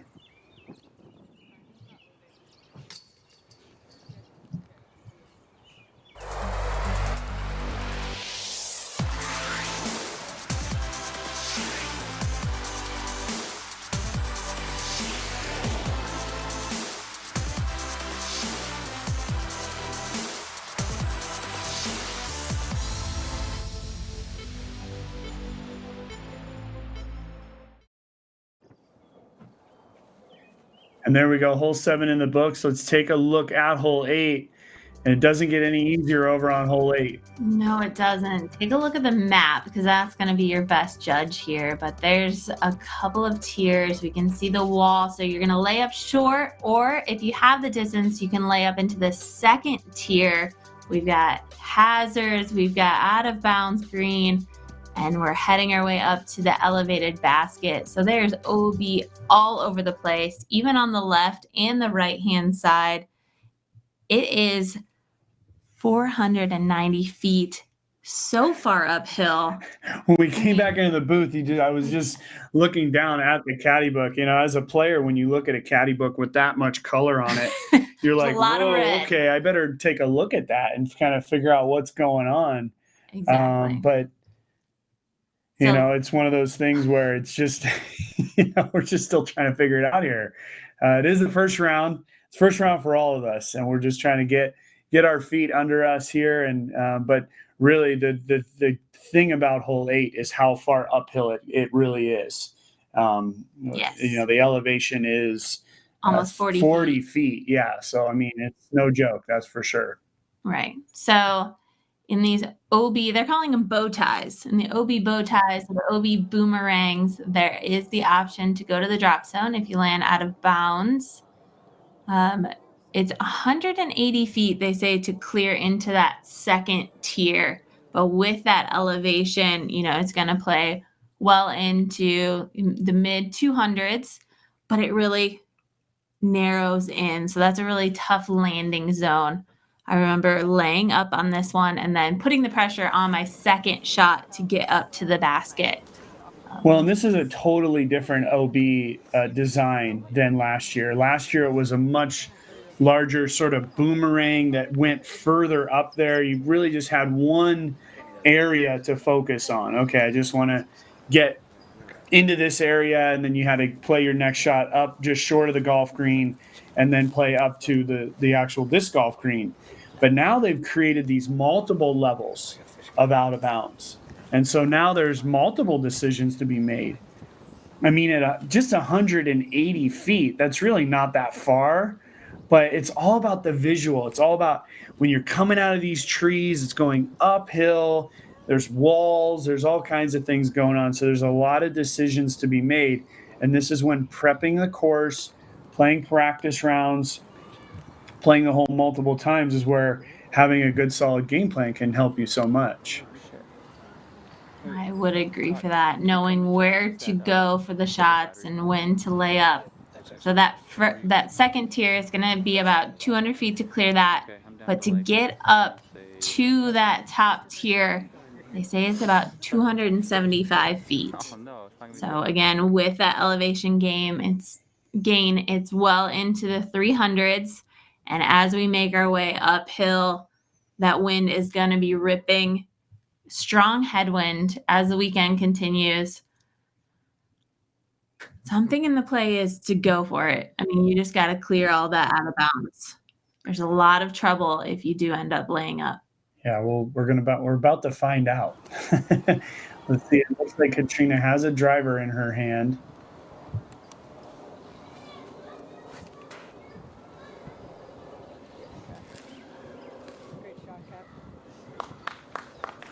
Yeah, and Katrina's done well to safely make it over both out of bounds areas. Nice shot there by Kat. There's a shorter tee pad than the men play.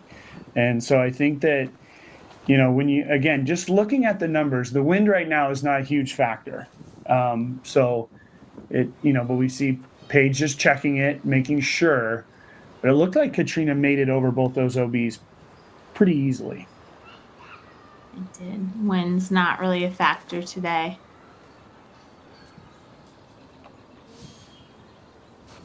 And scooting her way. Paige also gets right past that out of bounds. Looks like both OBs, they have walls on the front hand side, which is really fortunate. If they had the wall on the backhand side, Paige likely would have hit that and stayed out of bounds, but there are just flags. So with some power, you're able to knock down a flag if it does get in your way, but can't knock down a wall. Let's see what Sarah's doing. I think Sarah's now just gone in front of the second wall. So she's played past the first out of bounds area up to the second out of bounds area. Just short of the second out of bounds area. Excuse me.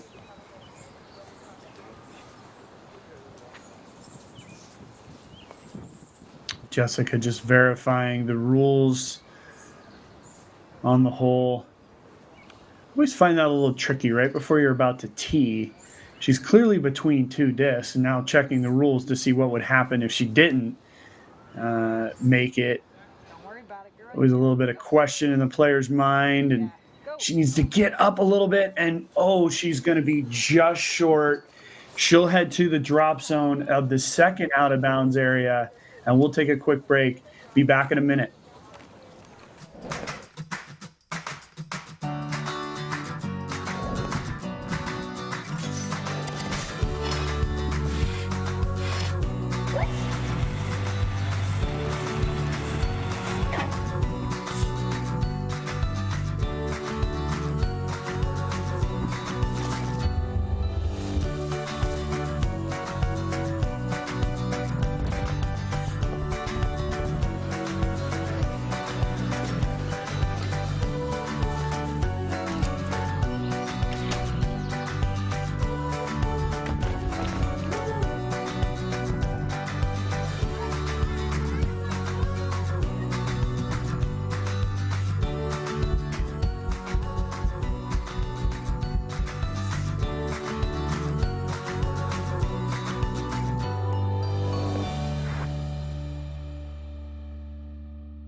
And we're back in the fairway. Sarah Hokum with her second shot up the hill. Big uphill shot here. You can see this gives you a great perspective how high the basket is above her head. Looking at it anxiously. Looks as if she's made it inbounds up past that green. Jessica just now verifying their disc was short of that OB line. I didn't know she was going to throw out of bounds, but whenever a player checks the rules right before they tee, that means already in their mind they're concerned about what would possibly happen if they didn't make it. I always find that sort of one of those things. Mentally, golf is a type of game where little things like that can affect you in a major way. Right. And maybe she was checking the distance. Not really sure. She was between a couple discs. But we'll see. She's taking it from the drop zone, which they say in the caddy book is optional. But it looks like it's all grass here. But the drop zone lines are up in the middle. Oh, now she's gone with a backhand. It needs to see where it's going to find its way.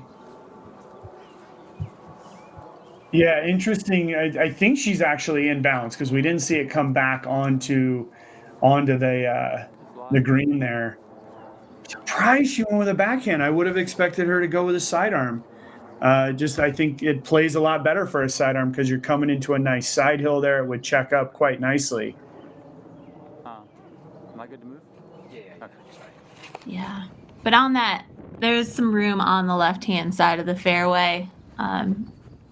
She was pretty far back. And again, elevation gain increases dramatically as you come up to the basket. So this is a crush. The second shot is a big shot up to the basket. Yeah, but when we saw Sarah Hokum make it up over that green, I mean, Jessica put a disastrous shot could have happened there. And now Katrina just has a nice little side or backhand hyzer. She's put it just inside the green or inside the circle. She's gonna have a flat-ish putt. She's up on the flatter part of the green, so it's an elevated basket, but she's up on the flatter area.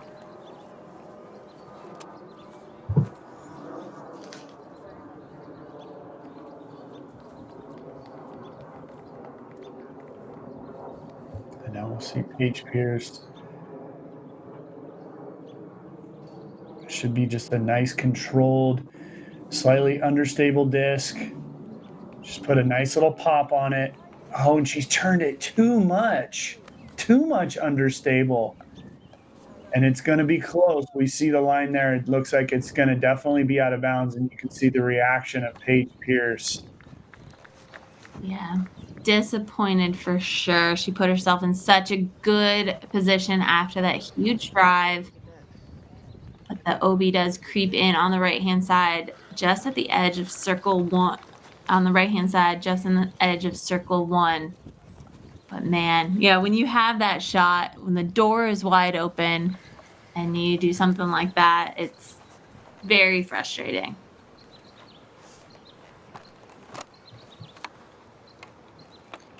Yeah, Paige was there reacting for a while. I mean, she was very frustrated, and I mean, rightfully so. It's not an easy shot. She had just put herself in such a good position. She was so in a mid-range up the hill there. Mm-hmm. So it's just frustrating when you have a shot that you feel like I should be putting within 10, 15 feet of the pin, and now all of a sudden she's OB and dealing with all that emotion. We saw just a little pitch up there by Jessica. The same from Sarah, just trying to get it in close. Move on. Again, pars are good. This is the most protected green from that headwind. You can see the flag almost doing nothing. So once you come up the hill, there's just it even is severely uphill to the next tee pad. And you should see a birdie putt here from Katrina. She'll line it up about 27 feet away.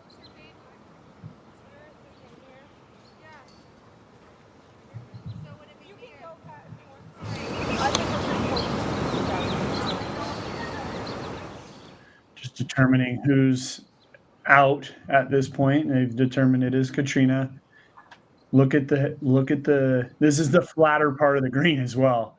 Look how severely uphill it is. And boom, Katrina Allen, back-to-back birdies, birdieing 7 and 8, moving herself to 3 under par. Nice job there by Katrina. And now it'll be Paige Pierce's turn. This will be for par. Again, that's so casual. I mean, it just seems so effortless, that putt. The pressure isn't on quite yet, but it is for Paige to hit that, and she does. That's for par right there. Yeah, big confidence boost there for Paige Pierce. When I need to check the wind, I just let out my hair. Disc golf is 90% mental. The other 10% also mental. If you want to make new friends on the course, pick up someone's disc in the fairway by accident. Stay getting birdies, my friends. Hole 8 in the books, and now they'll walk up the hill all the way to the top of the hill. And we're going to head over to hole 9. Let's take a look at hole 9 here, Val. This is one of my favorite holes. Beautiful view. Hole 9, 747 feet. So it starts off shooting through a gap, but it is way downhill on this drive. So you could really put a move on it. See in the course map that there is out of bounds on the right-hand side. Really comes into play off of the drive, but not at all in the upshot. This is a great opportunity for birdie. So it's about getting that big drive off the tee and then getting your upshot close to the basket, and it's easy as pie. Yeah, it's easy as pie, that's for sure. And now we see our top 10 leaderboard here, and we see Katrina Allen with that birdie moving into a tie for first with Paige Bierkes. Paige Pierce just one stroke behind, saving that par. Madison Walker at even par. And then as we go down, we see a group at 1 under. We see a group there at 2 over as well. And so there we go. I mean, we just see really stacking up our best players. A course like this, the best players really seem to shine because it does challenge every aspect of your game. We've seen sidearms, backhands, there's par fives, there's par fours, and that's where our best players seem to shine. Yeah. And the aggressive players too. You know when you have to go for those shots and you do it. I was always scared. I was always more of the safe player. So a course like this is really tough for me because I'm putting the pressure more on the upshots. But if you're an aggressive player off the tee, you're going to do really well on a course like this. Yeah, and aggressive, being aggressive, being that these are the best players. And we talked about the group that we're following is, 4 of the top 5 players, but that 5th person is Paige Bierkes, and she's right there tied for the lead. Yeah. So it's not only about being aggressive, but about having the ability to execute those shots as well. And so, to me, it's not even necessarily about being safe. It's just about understanding the shots that you can execute. And so you would have taken the line that you knew you could execute, and that's what makes a great player is understanding what they can execute and what they can't. So a realistic understanding of their ability, and the players that we have here, their abilities, are right there at the top end of all the people on the entire planet. So that says a lot. Absolutely. And I'm just looking at Paige Bierkes' scorecard because I think that is the most impressive scorecard of the day. She started out in the first 5 holes, got those 3 birdies, and that is where she is maintained for the round. She's now on the 13th hole, but she has continued to par her way along. So she's heading into a couple of par 3s. There's a couple more birdie opportunities ahead of her. But her scorecard is looking so clean right now. So if you guys aren't there yet, head over to UDisc Live. You can check out all the scorecards of these players as they make their way through the course. You can also put a little star next to the profile, and those favorite players of yours make their way up the list so you don't have to search through the website. And that's exactly what we're doing as we see the scores pop up. UDisc Live is such a great app, and it's a great website to follow along Disc Golf Pro Tour and all the events throughout the season. Yeah, I love it. They give you the weather on there, the miles per hour of the wind, the direction of the wind. You can find all of your favorite things there. You got your grip 6, pick 6. You got all the things that you would want, as well as up to the minute scoring and really accurate showing of what's going on the course at that time. I remember when the UDisc group first came around, it was right there at the, start of the Disc Golf Pro Tour. And, at first they're like, whatever. But, being in this position now, it's really, really cool to be able to see things up to the second and know where the players are on the course, especially come the final round when we're playing on Sunday. Yeah. And we sound like we know what we're talking about, but it is because of the volunteers that are following each and every one of these groups that are putting in these stats and putting in these scores. So thank you to everybody that's out there that is doing it right now and everybody that's done it at the past Disc Golf Pro Tour events. It's making the live coverage more enjoyable. It's giving us all a little insight of what's actually going on the course. Yeah, it really, really is. And yeah, we are here.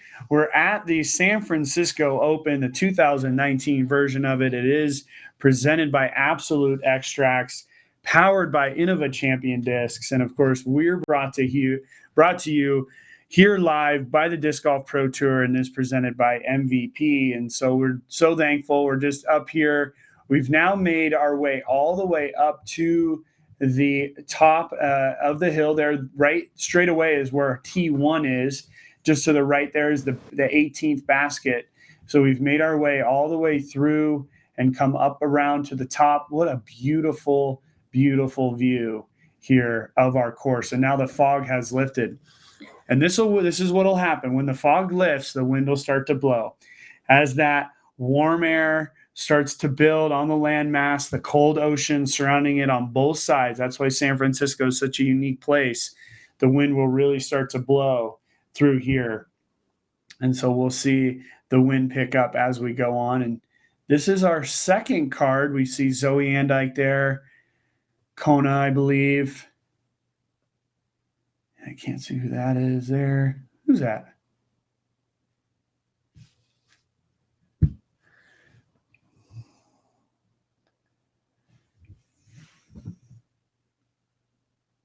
So we just have a little bit of a backup here on the 9th hole.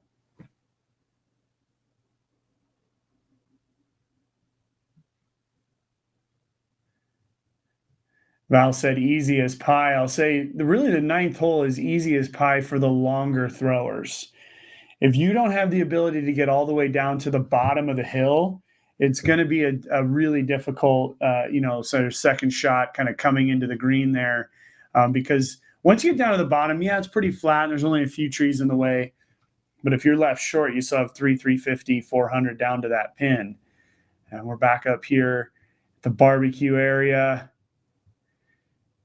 And we have now, the Disc Golf Pro Tour has now made its way to the West Coast. In my opinion, this is the most exciting portion of the Disc Golf Tour.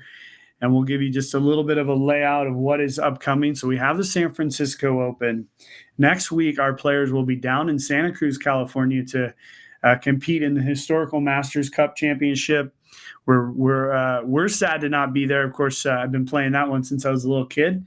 But we'll see that championship happen here next weekend. Then the very next weekend, the players head right up the coast into the state of Oregon. They'll be competing at the Portland Open. They'll be competed at the Blue Lake course just outside of Portland, where the World Championships back in 2015, I believe, were competed there on the Final 9. Then there's a weekend of a couple events. The Rose City Open is happening in Portland. And then the West Coast Swing all finishes off with the Beaver State Fling, really the crown jewel of the West Coast, the Beaver State Fling. But really, they're all amazing events. And we're looking forward to seeing all of our players compete in all of them. 2 of those events being Disc Golf Pro Tour events. We'll be commentating, and we'll actually be there in Portland this year. We will. So that'll be exciting to be there in person for one of these. And be able to catch up with all the players that we haven't seen for almost a year now. Yeah, exactly. We're packing up the studio here in Bend, and we're bringing it all to Portland. We're actually one of the presenting sponsors, so Bevel will be the presenting sponsor of the Portland Open. We're actually doing a little something special. We haven't released the news quite yet on what we're going to be doing, but we will be there pouring beer as well. So for all the spectators that are going to plan the trip up there and follow along with the tournament, we will see you live in action. So we're excited to get back out there. It's been fun following golf on the Disc Golf Pro Tour live coverage, but it'll be even more exciting to be there in person. Yeah, absolutely. Like I said, just to be able to check in with all the players, get to see everybody again. It's definitely been a while, but it's been really a pleasure for me to this point to be a part of the Pro Tour and to be a part of live disc golf coverage. We play disc golf all day long at the brewery. And I'll tell you something, really, as a competitor, I never really went back and watched it. But it's been pretty cool to go back and watch it all and to see how much disc golf is on the internet. It's amazing. And we have people coming in every single day. We just see Zoe Andike throwing her up shot here on the 9th hole. It's been amazing to see people coming in and just asking for it to be on the big main TV.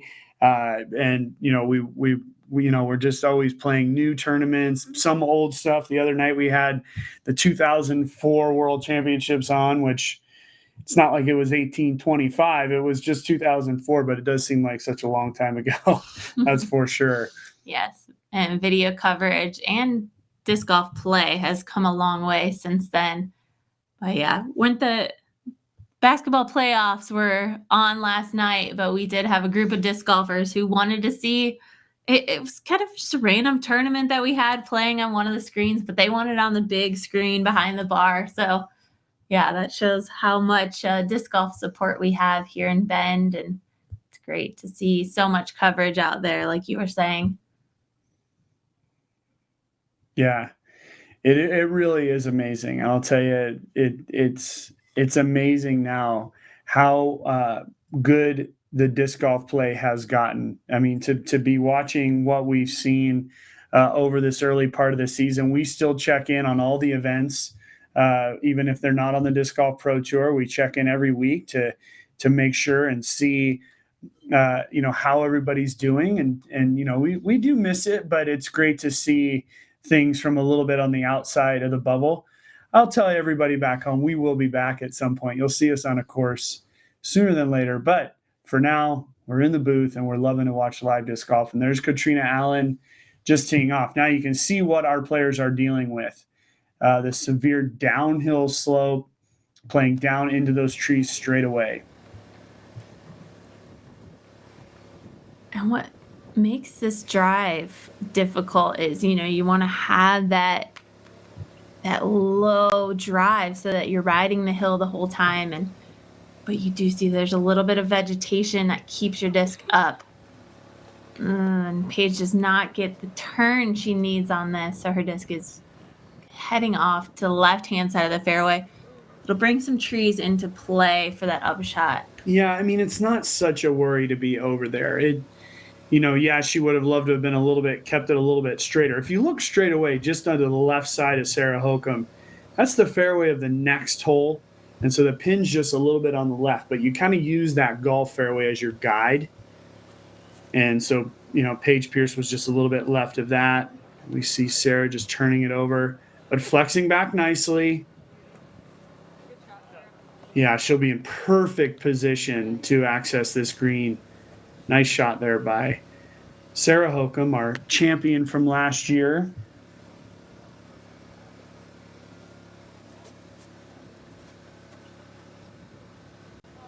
Boy, I'm surprised to see the sidearm. This brings OB into play, and it would be surprised if that was not inbounds or OB. And it from her reaction, it definitely seems like it is. So we are now off on the 9th hole. We will take a break and be back in just a flash. Zuka is now producing limited edition color choices. Zuka can add custom embroidery to the front and/or sides of the bag. Zuka is now producing limited edition color choices. Zuka can add custom embroidery to the front and/or sides of the bag.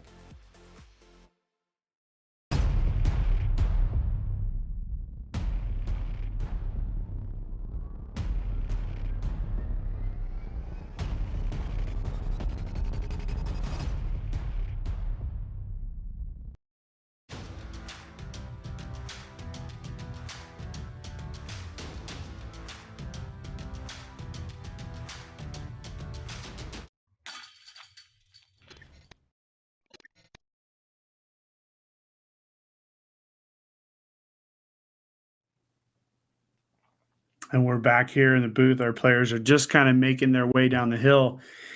We did mention in our little break there, we were surprised with Jessica Weiss throwing the sidearm there. It's a very difficult sidearm hole because really the only OB is on the right. Right. If you don't flip it up, the OB is being brought into play. So a little bit of a questionable play there by Jessica, who has not played well over the last 4 holes, and this is just going to add on to that with her being OB. It's going to be a difficult second half of the hole for her. Yeah, exactly. And we know that Sarah Hokum, she is all sidearm all the time as much as possible, but we know Jessica Weiss has that backhand. So a good backhand a at really that. great Man, backhand. she pops it out there.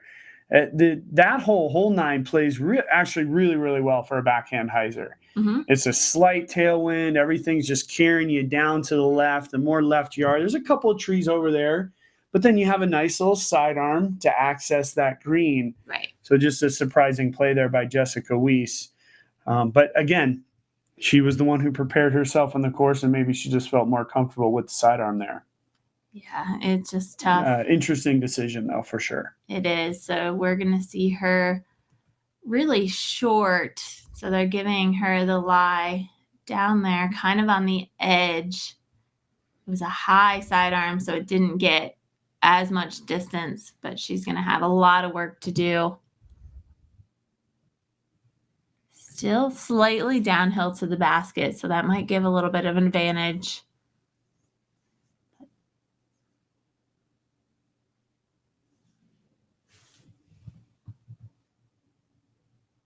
Yeah, trying to line up the shot. Looks like she might be choosing another sidearm. As you head toward the green here, it does, the basket and the green get wrapped by some large trees, so it's all about avoiding those and giving yourself a look at a putt. So Jessica needs to really put some power behind this to get it up there. And well, she had just a terrible footing because she couldn't run up. She did that all standstill, and now she's sort of lost that one off to the right as well. But she didn't get any power on that at all. Wow, that's unfortunate, because I think that's just the lie she was given that she received. But boy, that was a tough looking shot for her. It seemed to be the same throw twice in a row. And again, bringing that OB on the right into play. Yeah, I'm curious why she didn't just go with the standstill backhand. That's very, very curious to me.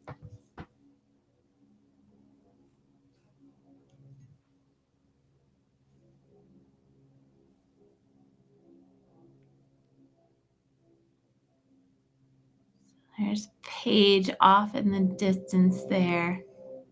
She got a good rip on it, so I don't think she's up. So finding the next player. And we just saw that disc come in.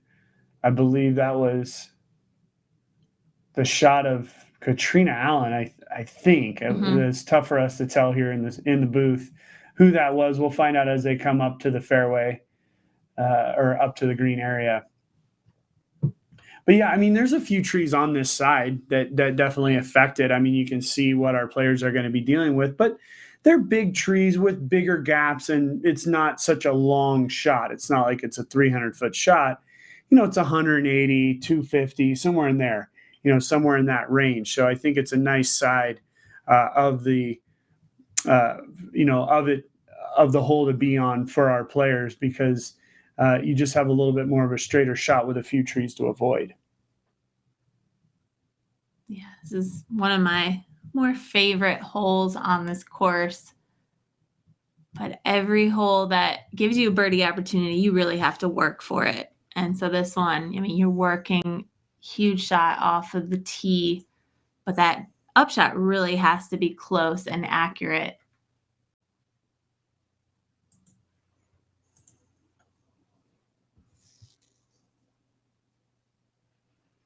Yeah, that's an okay shot there. We just said just outside the circle there.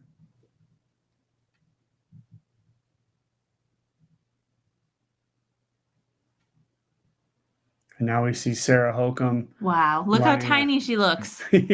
Yeah, well, she's pretty far away as well. And now she's just going to come down this chute with a little sidearm. She's gotten it out, bringing it back in towards the green, and beautifully executed shot there by Sarah, bouncing just a little long in the basket. She will have a birdie putt, as this is a par 4. That nearly looked like she hit the basket. It almost, really it looked like it did. Yeah, quite a skip, but what a great camel work, great follow. That was a really nice shot.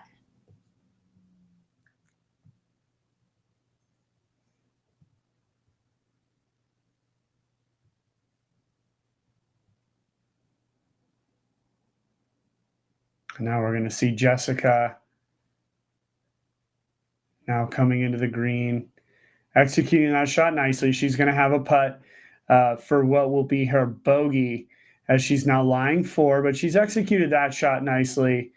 But still, Jessica having a very, very difficult 9th hole here. And now you can really see from this angle, look how far up there the clubhouse is. It's way up above our player's head. So this is a pretty severely downhill hole, the most severe downhill hole of the entire course. And now the players will be, we've now, almost through 9 holes. They're going to go into the back 9. A few more par 3s on the back 9. Back 9 plays way different, in my opinion, than the front 9. The front 9 is so challenging with those long par 4s, just really a lot of stuff. And now there's a lot of OB on the back 9. There's not like there's none, but it plays on the inner part of the course, so a little bit more condensed. And it's not until we get to 17 and 18 that we see some kind of challenging, really challenging uphill holes. But yeah, a lot of fun on the back 9 as well. Yeah, and I think this is when the birdie opportunities can start to build up for the sidearm players, especially. There's a lot of turnover shots for the backhand throwers, but after hole 10, which is a par 5, we will have 6 par 3s in a row. Yeah, exactly. And that was Katrina Allen's shot that we saw earlier. She's now come into the green, and that was her putt for birdie. Now this is Paige Pierce lining up for birdie.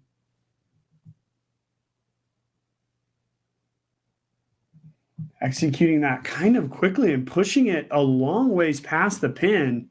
She's going to have a tester putt for her par coming back. That's no gimme, that's for sure. We can see the flag on top of the basket. It's standing straight away. So we're seeing the wind pick up just in this little bowl here, but seems to be consistently blowing. Paige is up again. It's a tester putt. Yeah, that says everything. She's still out. Oh, and now she's bounced it off the top. And this is what I was saying before.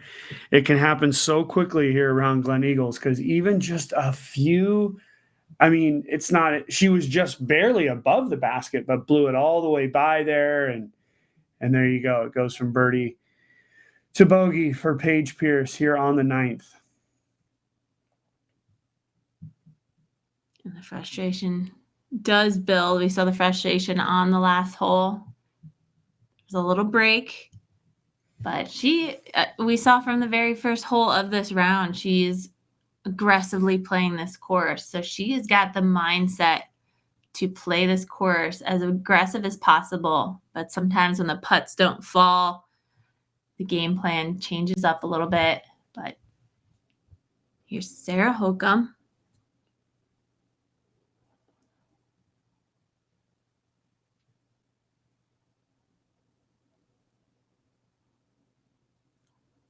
Oh, and just a little bit short there for Sarah Hokum.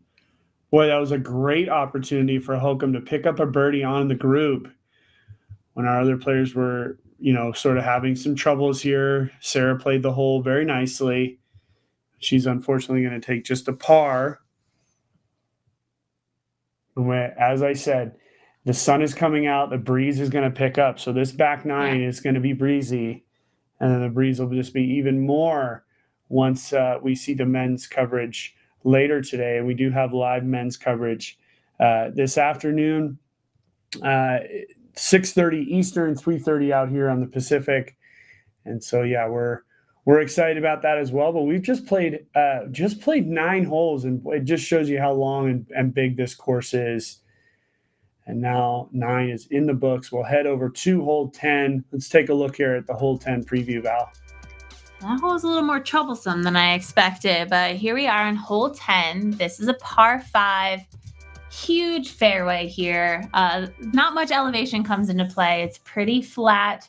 There is OB on the left and on the right, so that comes into play. So you want to keep your drive down the middle, but it gets a little tricky up toward the basket. So picking a line through those trees, allowing yourself to get a good putt, and you'll be sitting pretty.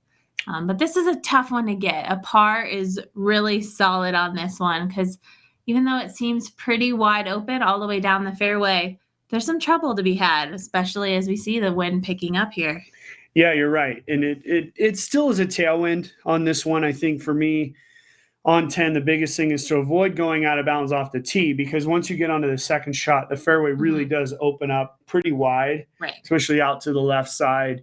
And so it's kind of putting yourself in position and then just go for that big crusher on the next shot. Yeah. And it is fun to be throwing these huge shots on a golf course. The fairways are so manicured and so pretty, but they are skippy. So throwing discs on this, you have to be really aware of the angle that your disc is landing. So allowing your disc to continue the whole flight, so that as it's coming to the ground, it has less power, doesn't have a lot of spin, so you don't get that skip that could send you out of bounds. Here we see Katrina. Oh, she's turned it just a little bit. She's watching it with a very thoughtful eye, takes a kick off a tree. And we're not sure exactly if that ended up in bounds. If she kicked to the left, I think she should be safe. We'll find out as we move up the fairway. But that's what I'm talking about, Val. Look at, I mean, it's a wide fairway. We'll see, again, it's just avoiding going out of bounds off this tee shot and then really having the green light on the second. And Sarah's done beautiful right in the dead smack middle of that fairway. And it's funny, as I say, this is relatively flat fairway.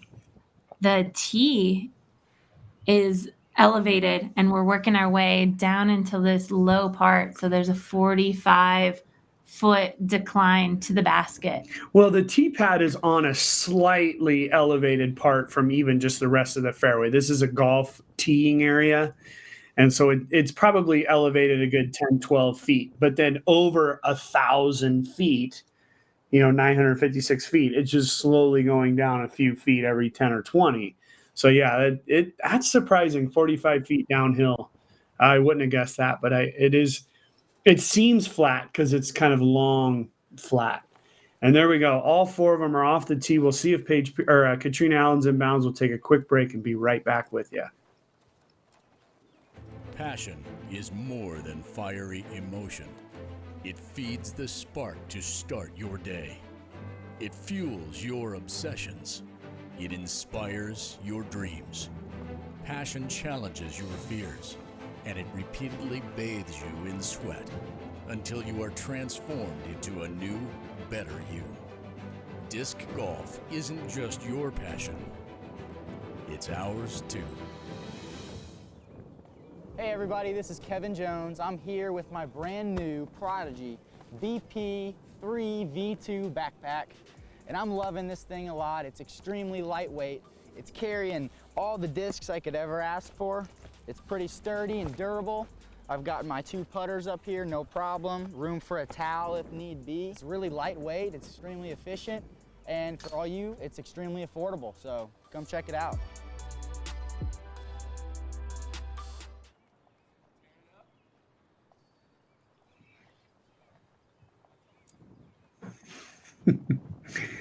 Little Blair Witch there for a second, Val. But we are back here in the booth and we've played 9 holes. Interesting to see, kind of the way that those first 9 played. The player, we saw some birdies, we definitely saw some bogeys, but that's just the way this Glen Eagles course is going to play. Mm-hmm. It's tough to get into a flow out here because each hole is so different. Each hole has different challenges to it. Elevation, OB, as we've seen. So yeah, this featured card has gotten into a little bit of trouble in the first 9 holes. We'll see if they can clean it up in the back. And here's Sarah. She's really getting a hold of this one, turning it over. See how that ended up. She is on the left-hand side. That looks like players are all over the fairway here, and we can see Katrina right there. Plenty safe. Yeah, it's, I think she was definitely safe because she's just throwing from behind. And this is when she has sort of the green light to really rip on one that should finish to the left side And that's a beautiful shot there by Katrina Allen, letting it fly out. Again, yeah, it's 45 feet downhill from the tee to the green, but it's just such a long fairway. Now we'll move over and see Jessica Weiss lining up. She now has the full-on green light. There should be no question here what she has to do. And this just brings me back to what happened on the last hole. Why did Jessica go with a sidearm? She has a beautiful backhand. And this is, she just has that nice whip that she gets. And so interesting to see that decision. But she's gone with the backhand here and thrown a very nice shot down there in the fairway. She might be reliving those shots in her head as well. Yeah, those are two uncharacteristic sidearms for her. She's so powerful, as we just saw her throw that backhand. She's so powerful in that sidearm. So we might see a little game change if we do see her in the next couple of rounds. Because, yeah, she's hoping to recover on this hole from the last one. But Paige had a rip on this. I mean, that's not surprising. She is even with, if we were able to look back at that course map, it's even with Six's basket, which pops out into the fairway here, but Paige has managed to go right into the middle of the fairway here on the 10th hole, and another big crush is in store for her. She can find her way through those trees, get up in there. Yeah, what a great shot there by Paige Pierce. She's going to have an opportunity.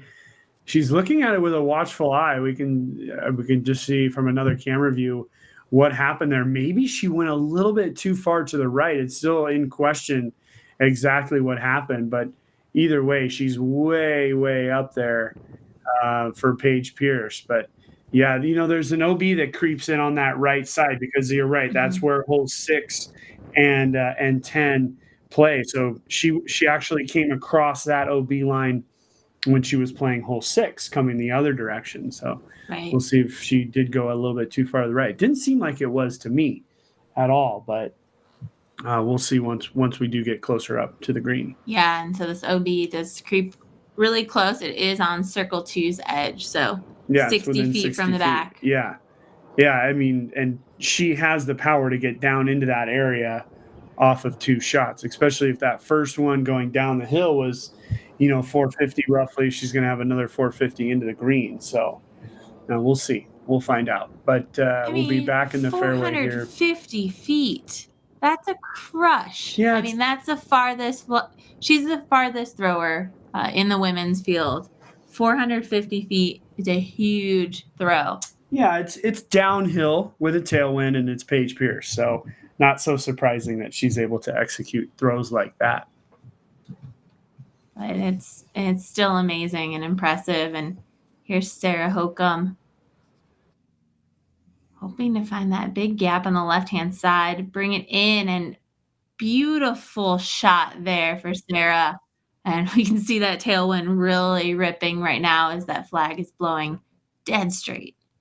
Yeah, everything's about to change here over the next 20 or 30 minutes, folks. The wind is going to start to become a much bigger factor. Right now, it doesn't seem like much of a factor because we're playing with the direct tailwind. As soon as we start to come in at cross and headwinds, that's when it starts to come funny, the decisions that our players have to make. Yeah, and the next couple of holes we're playing, we're hiking uphill, we're throwing downhill. So it's going to be tricky, and players have to be so well aware of the angle of the disc that they're throwing and the nose. I mean, we might have to throw some shots right into the headwind, or it's going to be tricky. So playing a good wind game is going to come into play huge right now. It absolutely is. And now we see Jessica Weiss. This is going to be her 3rd shot on this par 5. She's put herself in beautiful position. Just one big tree to beat, and she's done just that. And she'll have a nice birdie opportunity. Not far from where she was Katrina's 2nd shot. just a little bit more to the left. She's going to have a slightly different angle, but I think just one bigger tree to beat there. Yeah, she has to go with a little bit of a turnover, but pretty much wide open. She's saying, sit down, sit down. And it's done just that. So she's going to have a birdie putt as well. And now the question is what happened to Paige Pierce's drive? Was it OB? Was it in bounds? Is she going to have an eagle or a birdie putt? Either way, not so bad for Paige. No, and flip-flopping from the previous hole. These ladies are playing this hole so nicely for all of them to be having birdie looks and eagle looks. And they're playing this hole so great.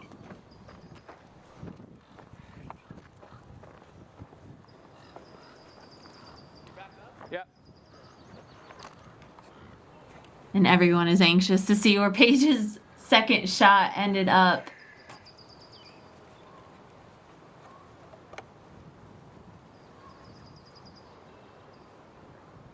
And there she is. She is in bounds. Wow, she went long. She's 50 feet long. That's incredible. And she went 50 feet long on a par 5. I mean, that's absolutely incredible. Great shot by Paige. This is for eagle. Drop. Okay, well, she's done a better job at aggressively going for that, but also avoiding going too far past. We saw a birdie to bogey situation on the last hole for Paige Pierce. So a little bit of up and down play for Paige. And Paige Bierkes is now moved to 5 under par for the round, bogey free to this point. She had a 10 in a row par streak, and she's birdied both 16 and 17. So Paige Bierkes is playing very, very well here in the early goings of the San Francisco Open. Of course, 18 is a tough hole, and she's currently on that hole, but Paige playing well in the early goings. And now we have Sarah Hokum lining up for birdie just at circle's edge. We can always tell with Sarah, she's now in a crosswind situation. We can typically tell how far Sarah is by the basket by the way she lines up. Very methodical, but sticking to a routine. Giving it a good run. That'll just be a tap-in. Before each round, inspect the clamps in the handle pole and tighten if needed. Many Zuka Kart users have found the middle pole section to be the most effective place to attach it. Also, you can remove the pouch without undoing the Velcro.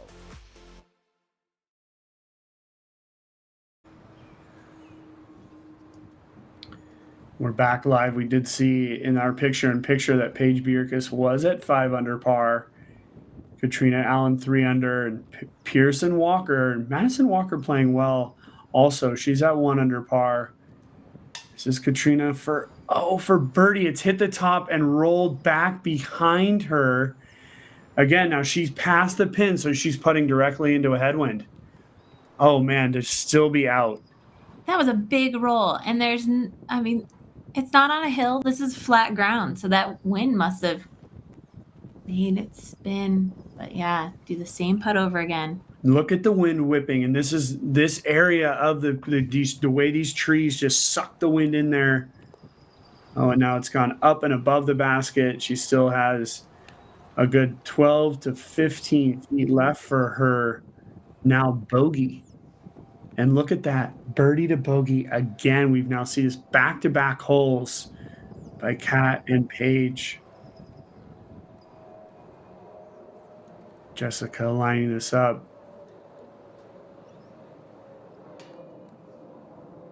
Oh, and that turnover, just that angle she had, the wind caught it, brought it down versus lifting it. Yep, smacked it right down. And so as I was mentioning just a few holes ago, how confident Kat's putt seemed to be. This could be a wavering point. So we will see how much of a mental game disc golf is and how a player at her caliber can overcome a situation like that. Birdie to bogey. There's Paige. for birdie. For birdie. And it's interesting how you were talking about, how well our players were playing this hole, and we end up with a bogey, 2 pars, and just a single birdie when we had all kinds of birdie opportunities. But there's hole 10. We're going to move over to hole 11. So hole 11, it's 302 feet. We're working our way back uphill. This is a turnover shot or a big sidearm uphill. Really not a lot of trouble unless you absolutely crush it, because we can see bunkers right there just past the basket. But this is just a tough angle, especially with the wind, which now will be coming over our left shoulder from left to right. So it's really going to push the disc to the basket.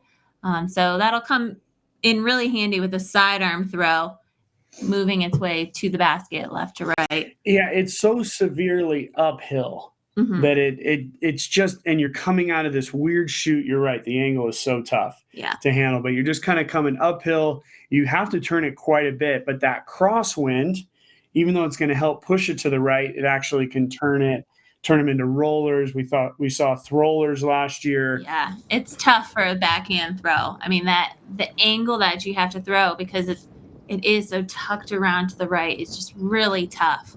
So as much as it is about the angle you're throwing, you need to trust your disc. So maybe something a little more stable, because the wind is going to fight you on this hole. Yeah, I don't love the low line.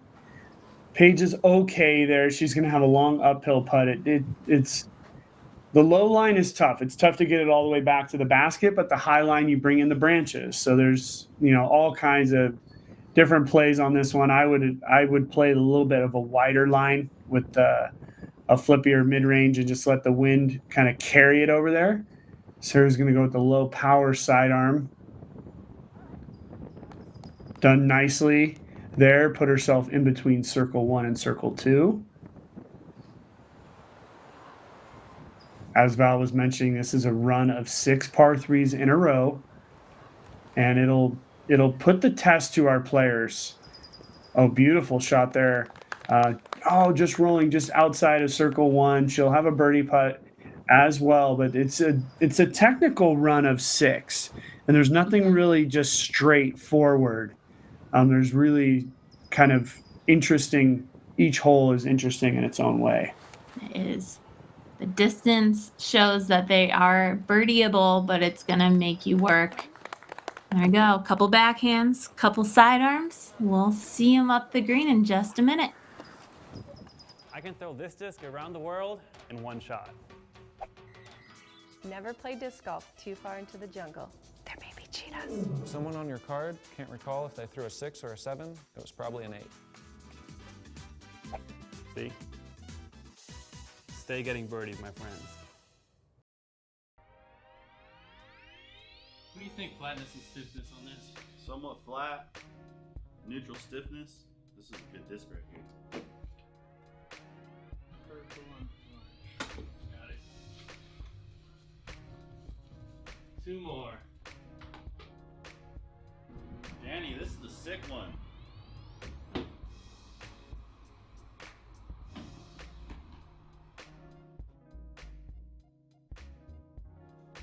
Dude, I gotta get through all these today.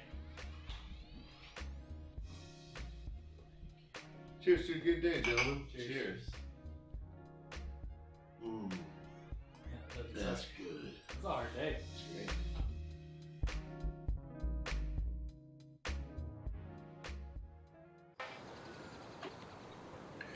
We're back live with Paige Pierce. Long birdie putt, about 50 feet. Dead tailwind. And you can see it just dropped it right away. One thing I want everybody at home to notice is the sun is out, but look at the long sleeves are still on.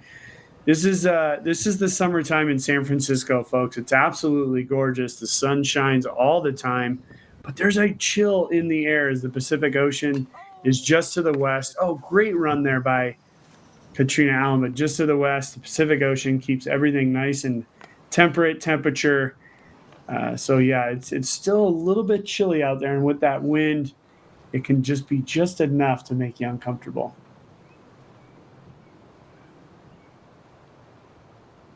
Here's Sarah Hokum for birdie.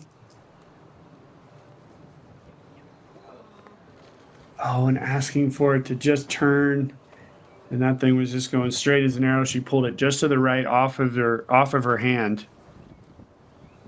And CTP here, but Jessica's still on circle's edge. But this is a nice tailwind putt. She's got to get this high enough to carry into the basket. Yeah, it's slightly uphill putt as well. Oh, and just to the left, just missing some chain on the left side. The putt is just slightly uphill into a little bowl. There's all kinds of different gravitational pulls happening there as well as that wind.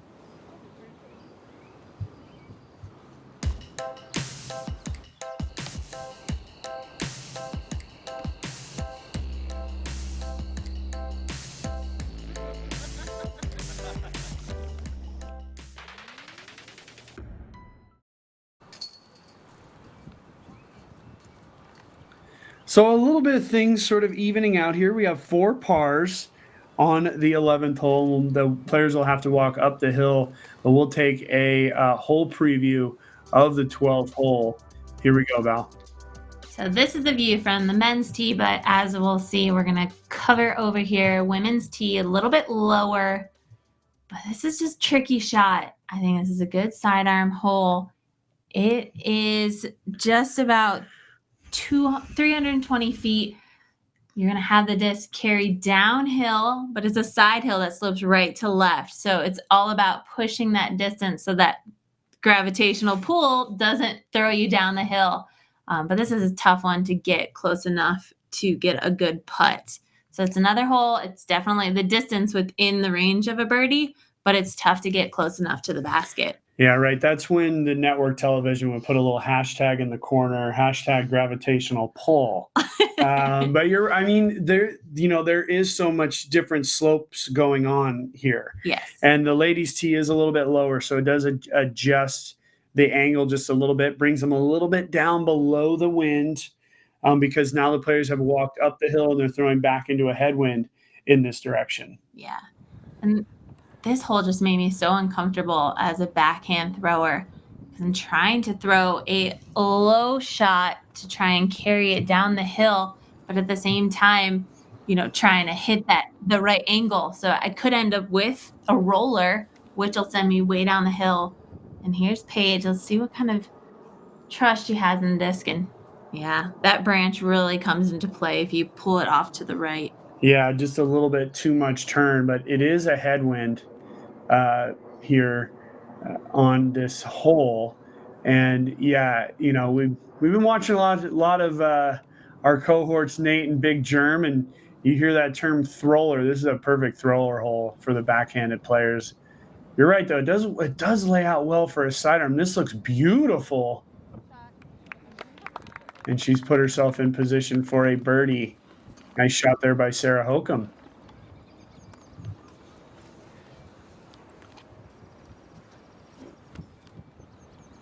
Yeah, this hole gets a little tricky around the putting green too. So it'll be interesting to see some big putts on here. Another sidearm. Jessica Weiss. I like this height she's got. Yeah, a lot more speed. Just sit down. Oh, nice drive there by Jessica Weiss. That's birdie range for sure. It's in a very protected green. The wind actually is not blowing too badly in the woods there. Sort of a little bit of a reprieve from the wind as we come around the corner. See just over Katrina's head is actually where the players are heading on the next few holes, and it's very, very windy up there. Looks like Katrina's lining up a roller. It's a designed roller for Katrina.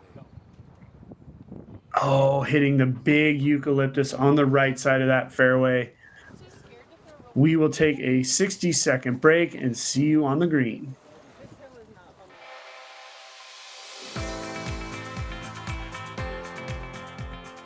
For me, it's time with my friends. For me, it's a walk in the park. For me, it's my job. For me, it's fun.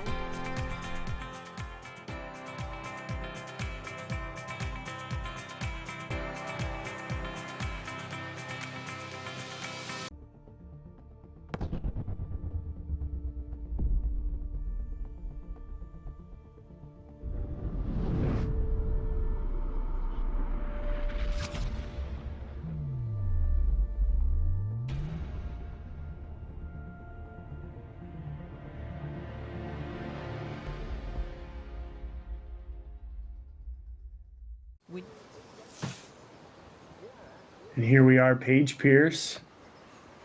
Just a little pitch outside arm. Oh, that log is only about 12 feet away from the basket. So that was a nice little catch by that log. Should be no problems for her there. We'll see Katrina move in. She did hit this large eucalyptus gum tree.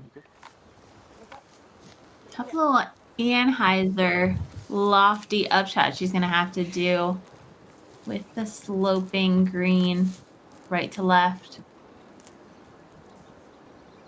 But yeah, really getting flexible here to get a view of the basket.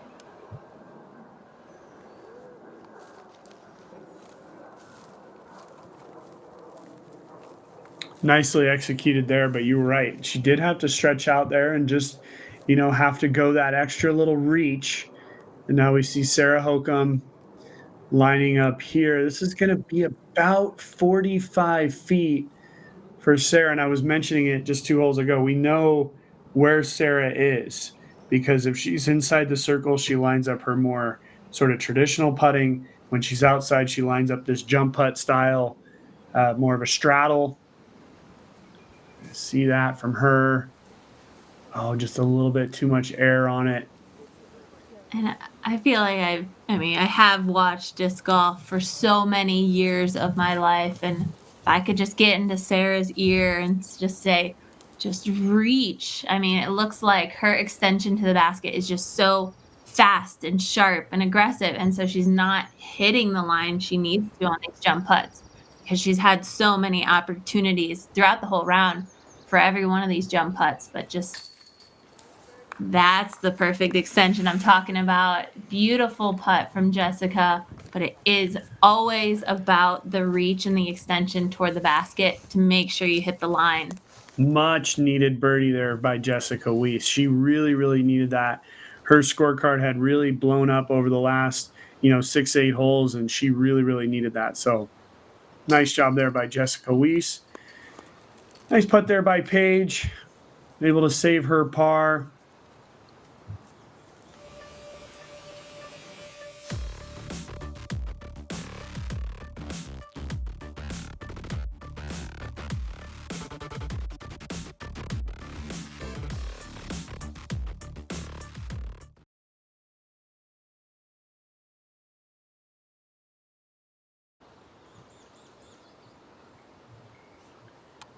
And we just saw there the score of Paige Beer because she actually did bogey that 18th hole. And I kind of knew that was coming just because 18 is so difficult. It's a big headwind. The wind is now picked up. She's about 5, 6 holes ahead of our players.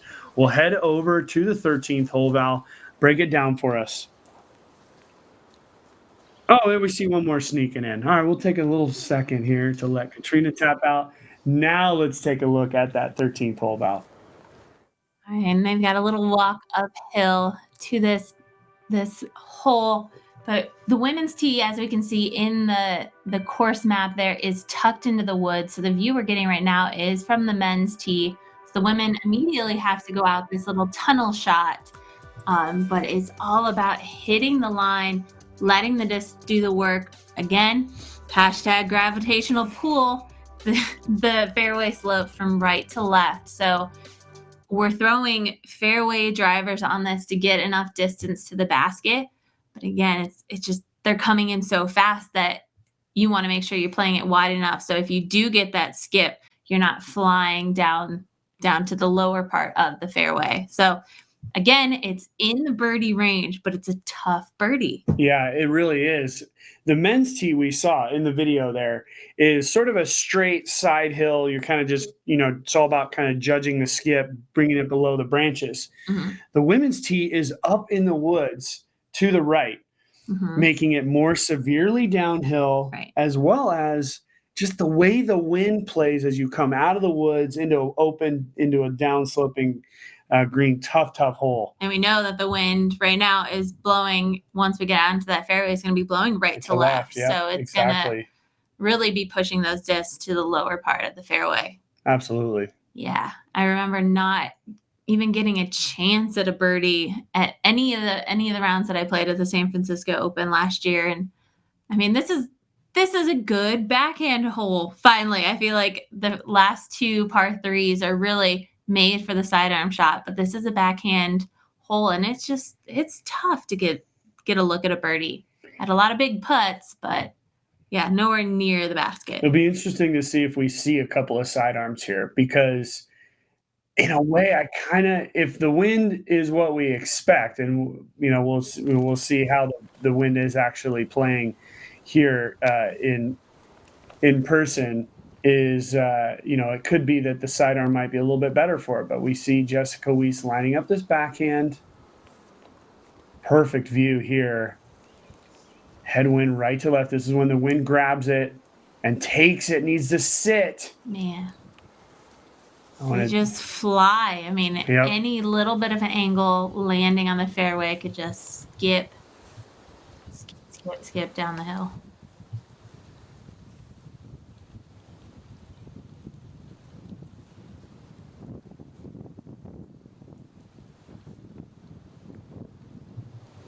But I did like the angle and how wide that Jessica was able to throw that disc.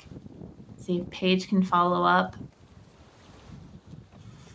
She's got it high. The tree is going to come into play here.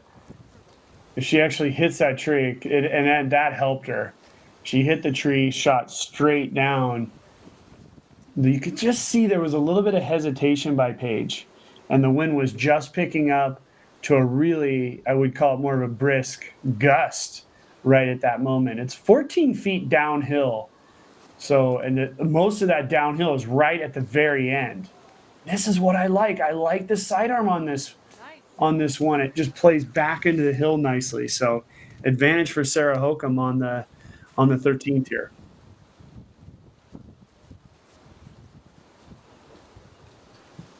Here we go. Make 3 backhands on this hole. Let's see if Katrina can execute the right angle.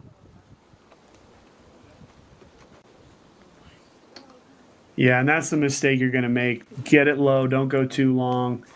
There's all 4 of our players. We'll take a quick break. We'll see you on the green. When you order from Dynamic Discs, we do our best from start to finish. First, we receive your order from the website and print out the packing slip detailing the specific items you selected. Then, your order is pulled directly from the shelves, packed in a cardboard box to prevent bending during transit, and quickly on its way to you with free shipping. For every purchase online with Dynamic Discs, you'll receive rewards points so you can save on your next order. We'll work with you to make sure you get the exact disc you're looking for. For anything from Dynamic Discs, Latitude 64, or Westside Discs, head to dynamicdiscs.com. Before each round, inspect the clamps in the handle pole and tighten if needed. Many Zuka Kart users have found the middle pole section to be the most effective place to attach it. Also, you can remove the pouch without undoing the Velcro. If you are flying to a tournament or disc golf vacation, the cart easily disassembles and packs into a suitcase and can be checked as baggage.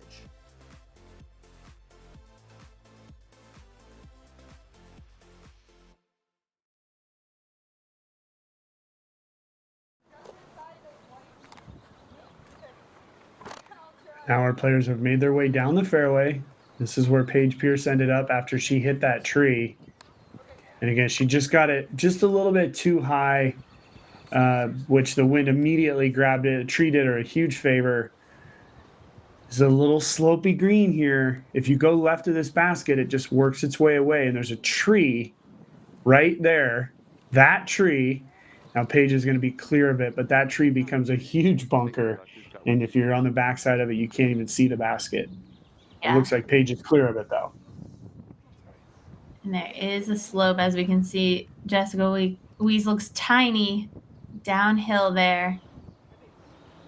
Trying to maneuver around that big tree like you were just talking about, but she just needs to get it up the hill. And she does it perfectly. Yeah, that can be tough to kind of fully, in golf, it's a chip or a pitch. You got the wrist break or no wrist break. It was tough for her to fully but she let that fly nicely, put it just right next to the pin. Katrina going for that putt and giving it a good run, I would say. And now we're going to see Sarah Hokum move in. And I'll tell you, I really like the sidearm on this, especially with that crosswind. Just kind of let the wind hold the disc out. It comes into the hill at the proper angle. Let's see if Sarah can extend on this putt and make this birdie. She's just inside circle 1.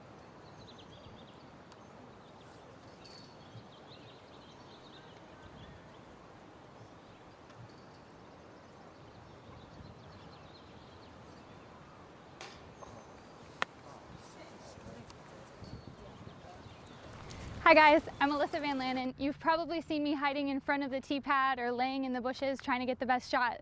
For the best moments in disc golf on and off the course through my photos and videos, check out patreon.com/Alyssa Van Lannen.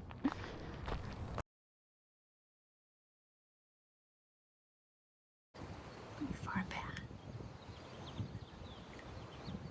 She did give good extension on that, but not enough, not right in the heart like she needed. A little bit of a tester coming back.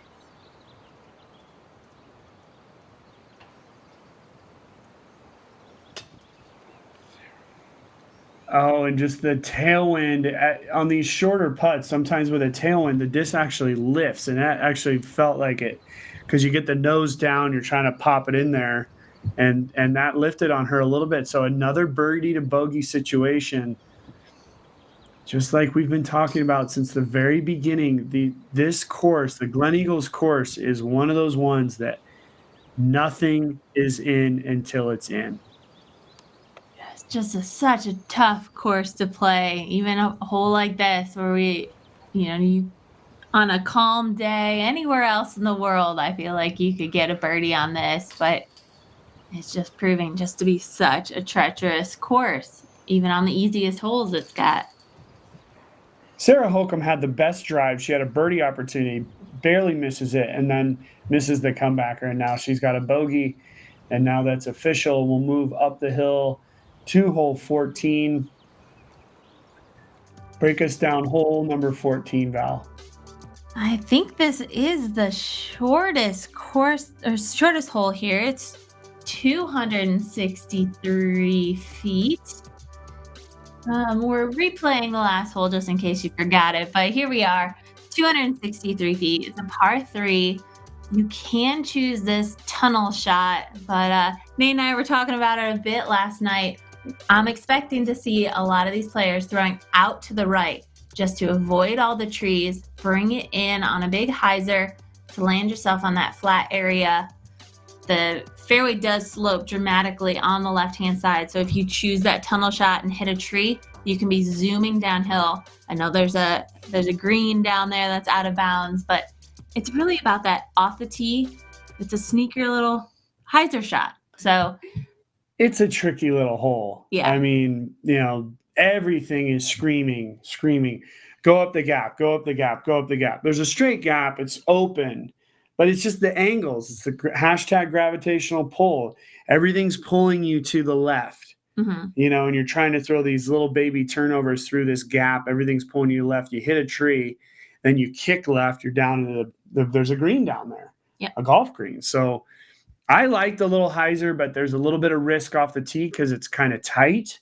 Yeah. But once you get out there, it's pretty much wide open and all the way to the green. Right. It's kind of dramatically uphill right off of the tee, and it throws farther. So it's only 263 feet, but it plays well over 300.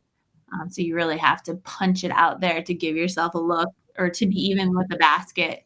I remember landing around circle's edge each time, just not dialing in that distance well enough. But if you do get it up there and let the disc do the work to skip, you can have a good look at a putt.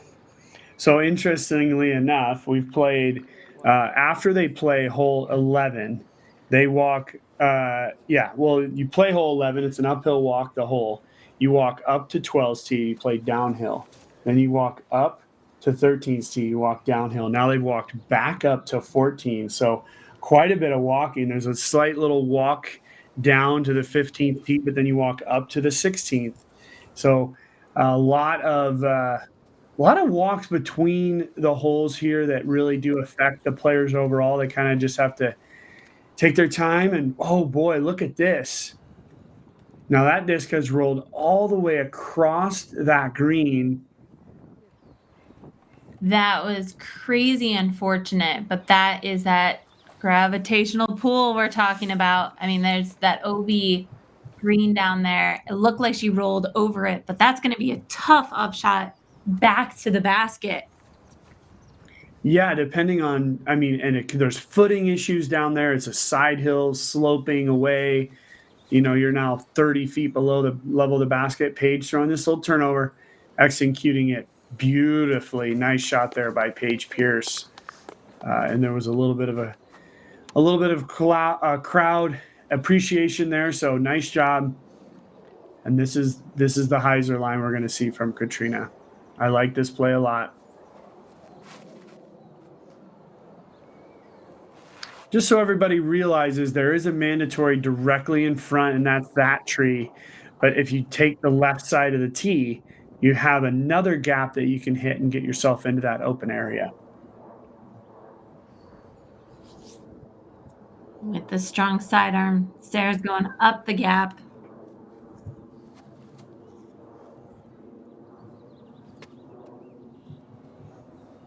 Playing high, fading off to the right, so she's on the top of the hill there, but we're going to catch up with Jessica Weiss down the hill in just about a minute.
Oh, it is hazard?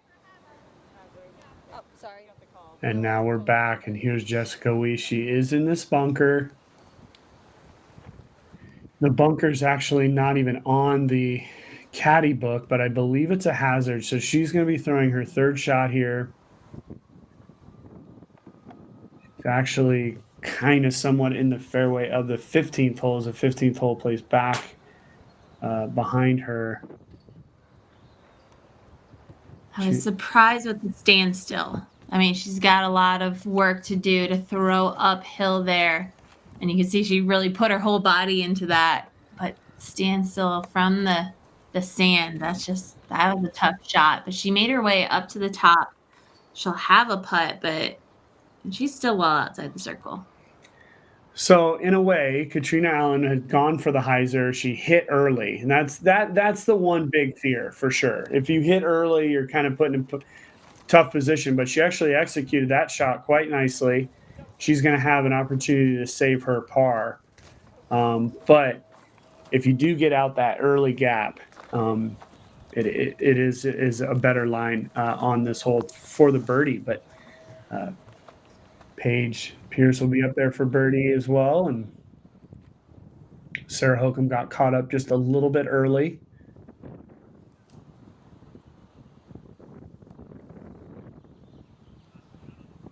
And this would be the angle if you threw out to the right. You can see you just have a little bit more of an open shot. So we see Sarah throw a nice little up shot. Very nice. Just looking at a drop in par.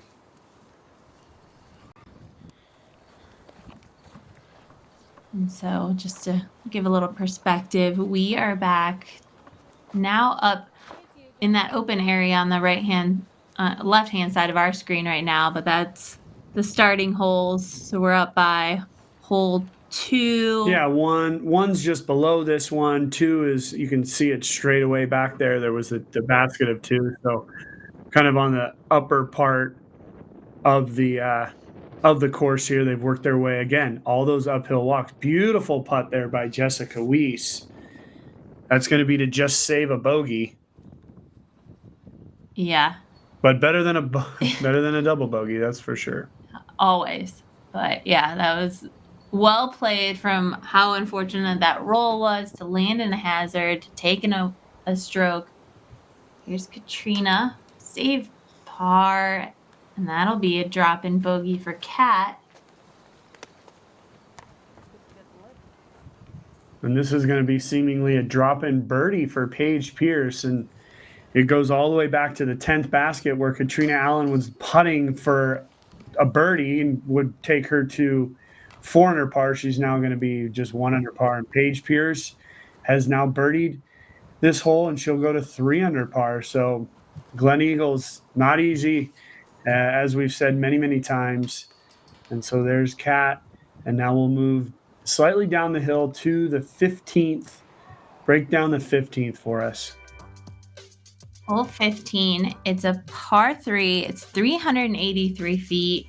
So the players are walking down to this tee pad, but then the whole plays slightly downhill. And we're going to see as we're coasting down the fairway, the fairway slightly goes to the right. There's some logs that come into play, and it's really, if you throw a nice drive, you better hope you're close enough to even go for a putt, because it's perched up just on this little bit of a stump. It's kind of deteriorating since last year, but it's just on this little knoll. So you have to be close to the basket to even try and go for a putt. Oh, yeah, absolutely. We saw in the final round last year, we were just watching a little bit of the coverage from last year, and we saw Josh Anthon, 3-putt. It's just in one of those places. There's not a lot of trees around. So yeah, the wind's going to be whipping around there. Honestly, if you're not parked, you might as well just lay it up. It's not such a bad thing to just lay this one up and move on to the next one. Yep. And so hopefully the players are listening to a little bit of advice there. But yeah, it's all about the tricky green on this one. Yeah, I mean, the fairway's the tee shot's tricky. It's turned around into a tailwind. You're kind of playing down the hill. There's a row of trees that's OB to the right of it, so you don't want to be over there. But yeah, just, it's all about the tee shot and then just putting yourself close on that second one. Par's a great number on this one. Yep, absolutely. We're seeing the spectator gallery grow a little bit. Everyone's just really enjoying this beautiful spring day in San Francisco. On that trunk, And after I missed the first one, I was like, all right, I can't. Yeah, you got to make every one. Yeah. Gotta go for it. You can't just lay up. Right. You lay up the first I think the cameramen were giving a little advice. You can't just lay up, but they, may not have played this course yet.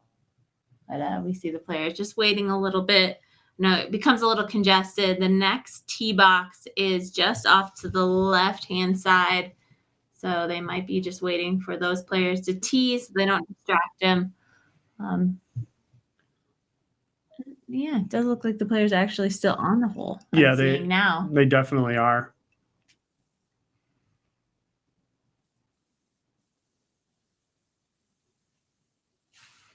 And we'll see our cameraman just zoom out just a little bit. And we'll see this green up close and personal now. I mean, this is the view that our players have. It is severely elevated from where these players are.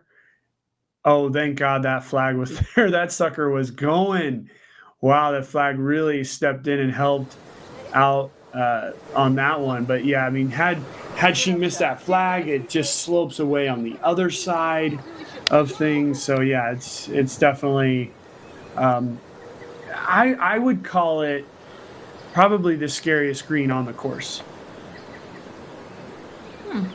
Just because even though there's other elevated baskets, they're not on like really, Yeah, I guess 8th green is a little bit tough. It's elevated. There's there's OB and slopes and all that, but this one's just naturally just sort of like in the wide open, and it just makes it that much more difficult.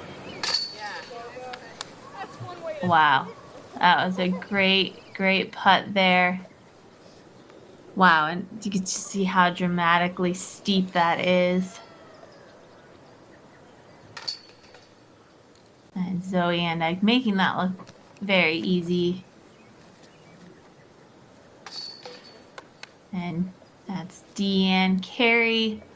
After an aggressive putt, she's able to make that tap in. And as these second card clears out, we're going to pan back to our featured card. And they're really getting the lounge chime in while they can. And as I mentioned, they might be waiting a few extra minutes for that card to clear off of the tee, or at least get situated over there.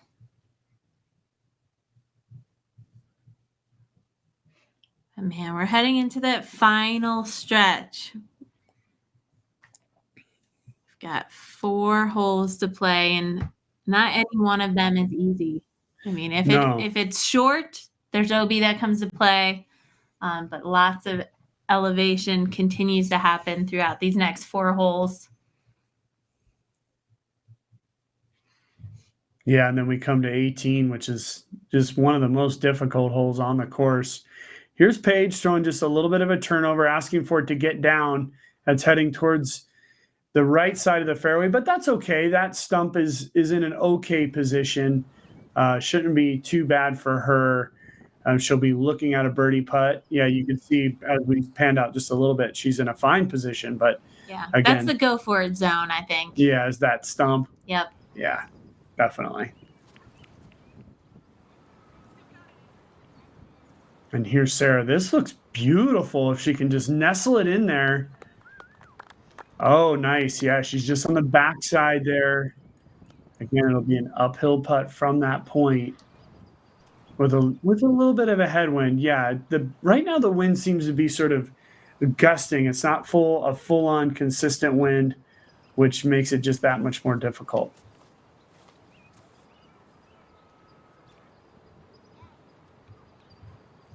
And here's Jessica bringing it into the stump. Oh, God, just past it. Snuck just by it. Might be in there pretty tight for a birdie opportunity. So far, we've seen 3 well-executed shots. Here's Katrina after her bogey on the 14th hole.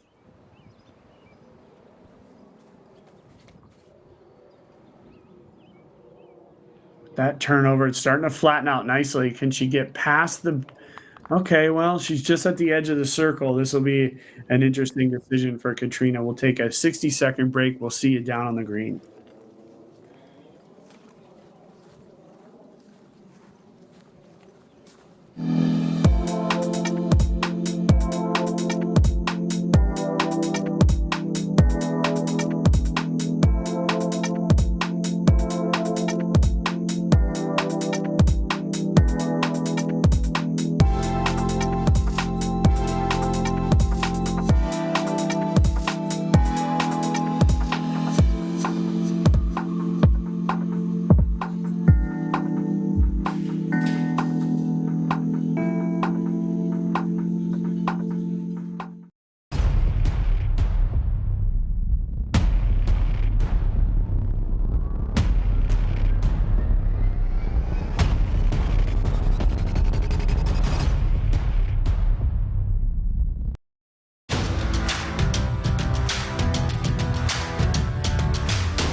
Yeah, right when we came back to our live coverage here, we saw that Paige Pierce just stepped up very, very quickly and just laid it up under the basket. So I'm imagining a little bit of history there. She has to have known from last year that this is not a hole you want to play around with at all. And following suit, Jessica does the exact same thing.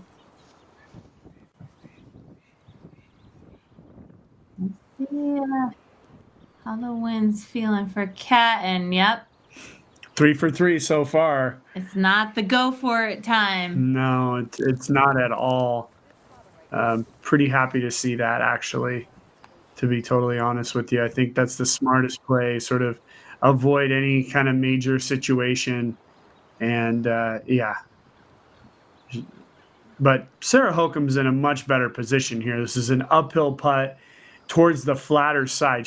The on the tee side of the green is much flatter, so she is in a better opportunity here to go for this putt. Of course, it's a direct headwind. A little crosswind. She's going to step off for a second. Right at that moment, the wind shifted slightly and picked up way more.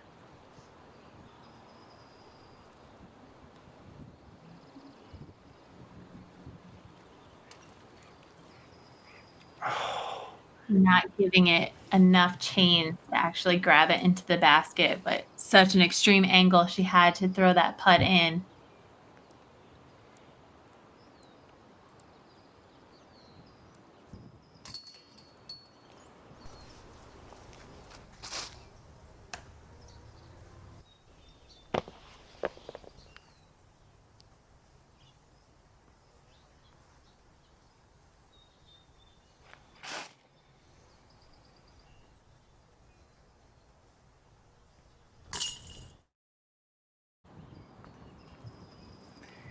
And now just a bunch of tap-ins on this hole. We saw Paige Bierkes in the clubhouse at 4 under par. Paige Pierce just one stroke behind at 3 under. We'll move up the hill here. Hole 16, the island hole. Val, break it down for us. What are these players looking at? So this hole, par 3, 285 feet. It's slightly downhill this whole time. We can see the wall creating that island around the basket, which is elevated. You need to land in bounds. That's the basic rules of it all. Otherwise, you're going to a drop zone that's down at the edge of at the bottom of the hill, and you're not going to give yourself a par save from there. It's going to be a bogey. But this one's just all about getting it on the island. And as easy as I'm making that sound like, with the wind as we see it picking up right now, it's tough to be throwing downhill and being accurate as possible. Yeah, it all depends on how the conditions were for the players during the practice rounds. If they're similar conditions, we would think that our players are probably a little bit more ready for that situation with this crosswind. Mm-hmm. There's a hyzer line. There's a sidearm. There's just one big tree. You can go to either side of it. I was throwing the hyzer, but then when the big crosswind picked up, it seemed like the sidearm was a much better decision. And so we'll kind of see how those players get to play it. But It's a tricky little island hole because it is so far downhill. It is, yeah. And I like choosing, I'm a backhand thrower, so I like throwing the wide shot and letting the disc do the work. But in wind like this, you have to play it even wider than you're probably comfortable with, hoping that the wind is going to live up to its standards and help you bring it back into the island. So you always hate relying on the wind, but hopefully these players can rely on a consistent breeze. Yeah, whenever you rely on that wind, it just ends up letting you down. The drop zone's about 65 feet away. I always used to tell myself, don't make the wind something that bothers you. Let it help you. The wind can help you in a lot of ways. It just depends on the throw and the decisions that you make. But yeah, let's see. Paige going with the straighter line with this crosswind. Oh! And hitting just off the top of the wall, and she'll proceed to that drop zone. Boy, another inch, she would have been in bounds. Disc golf is a game of inches. And that was so close. But right like that, an inch higher, she would have been birdie range. But now she's looking at a bogey from the drop zone.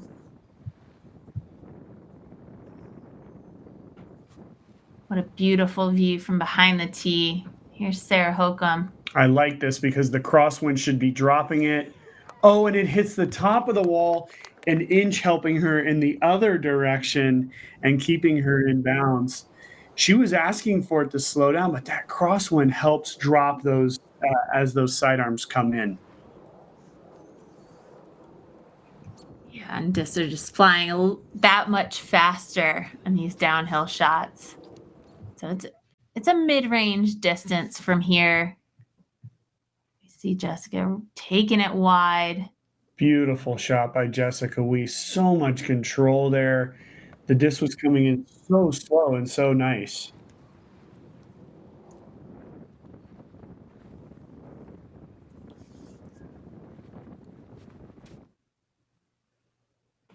And we see Kat taking that hyzer line as well. A little wide, a little bit. Oh, but catching that wall, the keen wall, helping two of our three players, hurting one, and Jessica not needing it at all. Quick 60-second break. We'll see you on the green.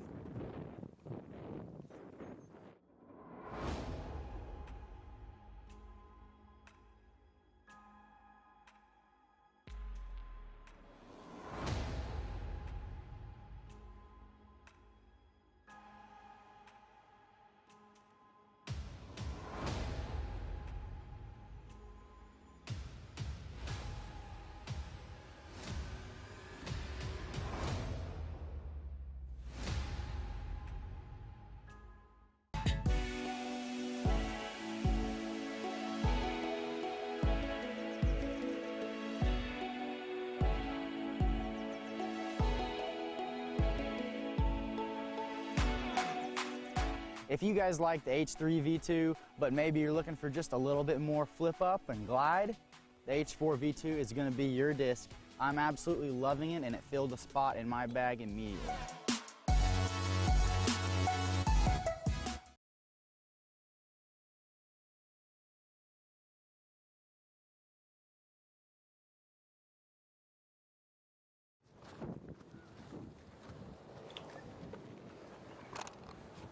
And so we're back live. We now see that Paige Pierce in the distance there is lining up from the drop zone. It's roughly a 65-foot putt from a slightly different angle from last year. Last year the drop zone was at a crosswind angle. This is just now a dead tailwind angle, making it even that much more difficult for our players to even potentially make that putt because of the big strong tailwind.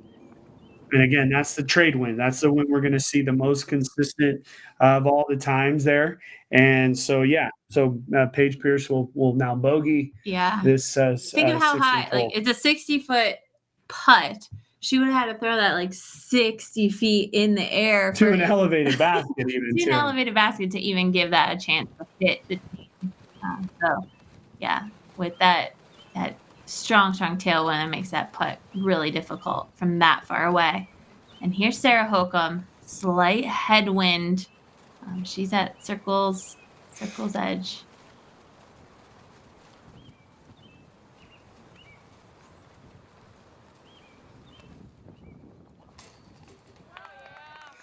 Oh, and Sarah Holcomb finally able to get one to just sneak up over that front rim. Nice birdie by Sarah. That'll move her to just 2 over par, which in the early goings is still just fine with our leader being at 4 under par. Paige Pierce is at 3, although she's going to go to 2. Madison Walker, 2 under par. She's doing just fine as well. Birdied both 16 and 17. She's on the 18th hole as we speak. But here's Katrina Allen. Wow, just look at the planners and the flag. I mean, the wind is really blowing right now. But Cash is the putt. That's a good birdie for Kat. Really a needed birdie for Katrina, because that's going to now take her to 2 under par and put her right there in second place, which we're going to have a 3-way tie for second place now.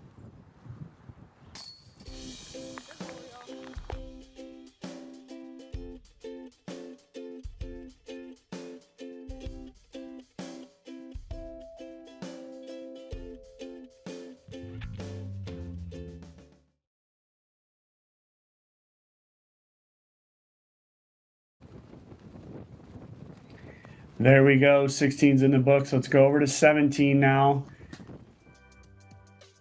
Hole 17, we're back to 2 par 4s to finish off this course. It's 442 feet, but it is severely back uphill. It's a huge drive off the tee, and we're going into headwind now. So this makes the drive really difficult to get enough distance up the hill. And then it's tough to land in the perfect spot on that upshot.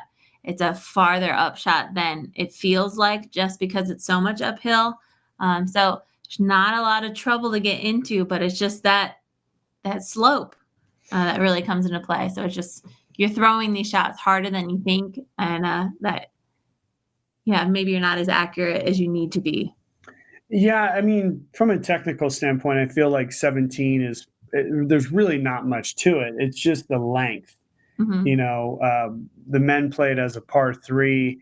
The ladies are playing it as a par 4. I mean, it's 400 and something feet, but it plays well into the 500s just because of how far it is up the hill. And we see our top 10 leaderboard right there. And there's that 3-way tie for second place that I was just alluding to with Rebecca Cox, just a couple of strokes behind as well. But it's not a very difficult hole. In fact, I would guess 17 will probably play to par as one of the easiest holes on the course. Yeah, having it be a par 4 for the women, I think that makes it a little more attainable but at the same time, I feel like it gives you all the reason to get a 3 on it because there's not a lot of trouble that comes into your view. But yeah, it's just big shots one after the next. And Absolutely. it's a tough one, especially with this wind we've got. I mean, right off the tee, you're throwing this uphill shot, and so now you're exposing the bottom side of the disc to the wind. And that is something that in clinics and teaching people how to play, that is the last thing you want to do because now you're exposing it to the underside and it just acts like a kite. So depending on the angle you release it at, I mean, the wind's just going to get right under that disc and just take it to places you don't want it to be. With it being a par 4, I think again from the booth, it's been interesting all of this coverage to sort of think about the holes in just a slightly different way. From the booth, it's easy for me to say, well, why not just play a nice controlled drive up the hill? Then you're going to have 100, 110 into the green, get your birdie, just move on. But yeah, it's when you start to kind of go for too much that the wind can take the disc, and we could see throwers or just big high flare out hyzers or something like that. So yeah, I mean, just again, the par to me would help justify some of the decisions that I would be making as a player. Yeah, it's a good way to break it down. Yeah, in my head, I see holes as they are and as what I feel like I should be getting on that. And on this one, I always felt like it was a 3 because it is within that reach. And here we go. We see a beautiful putt here. This is the place you want to be on your second shot.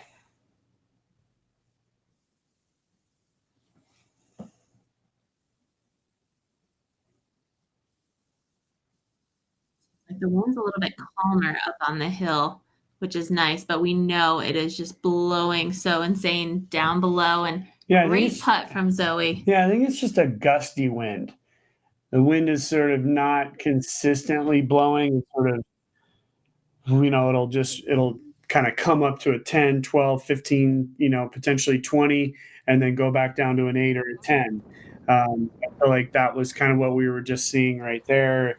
Almost like waves in an ocean. You have little stronger sets of winds and some smaller, breezes as well. So just kind of again, the fog still breaking here in San Francisco.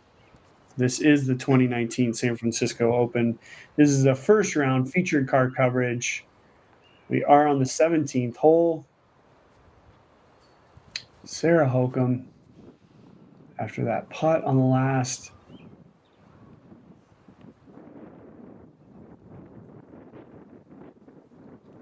Right in the middle of the fairway, no harm, no foul. She'll have a nice second shot from there.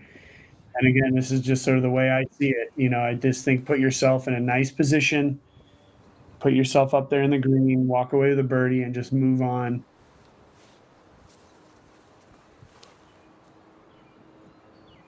Forgot about that tree right there. So it really makes you, right off the bat, figure out which side of the tree you're going to go on and which angle you're going to take up the fairway.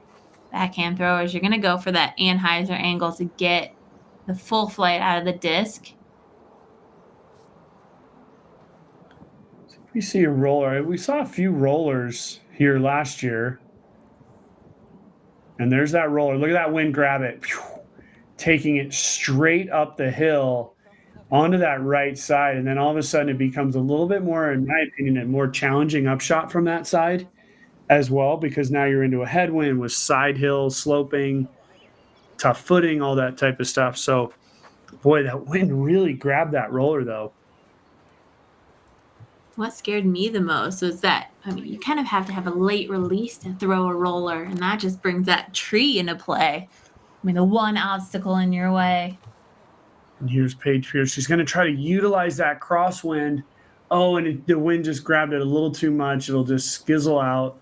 She'll have an upshot into this green. And we'll take a quick break as they walk up the hill and see you in the fairway. Before every round, tighten the wheel knobs. Remember to tighten both sides simultaneously using a clockwise motion. Only tighten the set screw once your wheel knobs have been tightened. To even more securely attach your umbrella holder, you can lower the handle by about an inch and then attach the clip just above the handle. You can turn the umbrella holder upside down to help secure the umbrella so it doesn't move from side to side.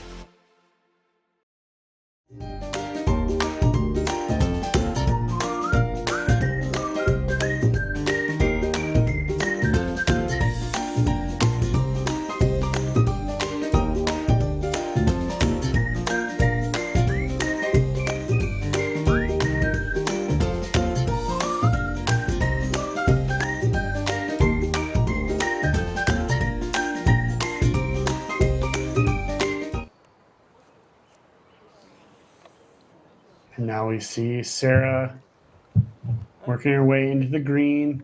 Played it just a little bit too wide. Never saw it come back into our visual.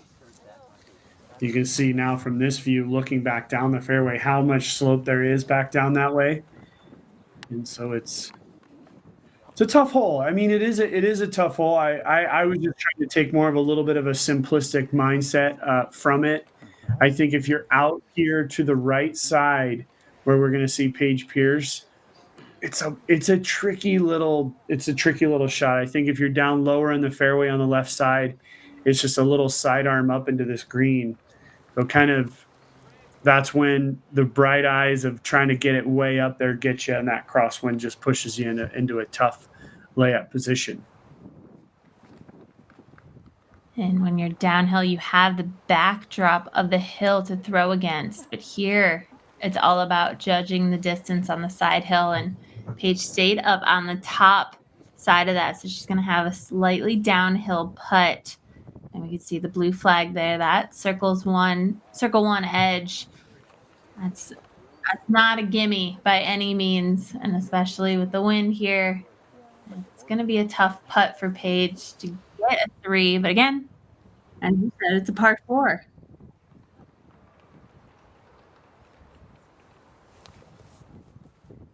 It is a par 4, and that's to me where the decision making would definitely adjust for me. You know, the men we play this hole as a par 3, so you feel as if, okay, I need to get it as far up there as I can, have an easy upshot, maybe a long birdie putt, something like that, but. To being a par 4, I just feel like you can just adjust your decision making just enough. Right. And maybe we should talk a little bit. Why do they consider holes par 3s, par 4s? Why did they change that up? I mean, it just has to do with just the average length of the initial drives. You look at a hole like this, the tournament staff could have decided to make maybe the hole just a little bit shorter, to where the ladies could reach it a little bit easier. But the average of the ladies division is going to be tough to get even near the basket after one shot. So that's where par 3s, par 4s, that's where the adjustments are made. For example, hole 5 on this course is a par 5 for the ladies, but a par 4 for the men. just because the men, they're expecting to always be down on that green in 2 shots, although that's not always the case. But we just saw Cat upshot there onto the green, kind of going up and over there. And so now our players will move their way into the green, and we'll see all of these birdie putts executed and hopefully cashed in at some point here. But again, like I said, to par, I believe this hole is going to be probably one of the easiest because we shouldn't see a whole lot of bogeys on this hole. Yeah, just because of the way the par is. So here's Sarah, just a little bit short in the jump putt. So she's just outside the circle. Oh, and giving it that was a much better run. Right on line. Yeah, she really extended to the basket, and it was, yeah, exactly, right on line, just a little high. She's just gonna tap that in. That's a par for Sarah. And everybody's outside the circle. So these are gonna be big birdie saves if they're able to do it. Let's see Paige looking for a disc just up here. I believe Yeah, but she this will be is a next up. directly downhill putt. So with the crosswind, I've seen Paige be pretty aggressive. I feel like this is one where you could easily lay this up and just move on. I know there's a stroke to be had here, but I think there's potentially 2 strokes to be lost.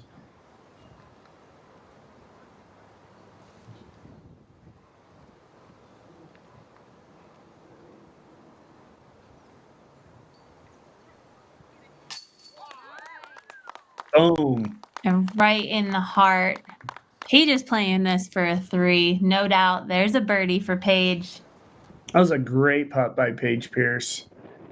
And as I said, there was a stroke to be had, and she could have potentially lost a couple strokes there, but great confidence boost there for Paige Pierce going into a very difficult 18th hole. And here's Jessica Weiss.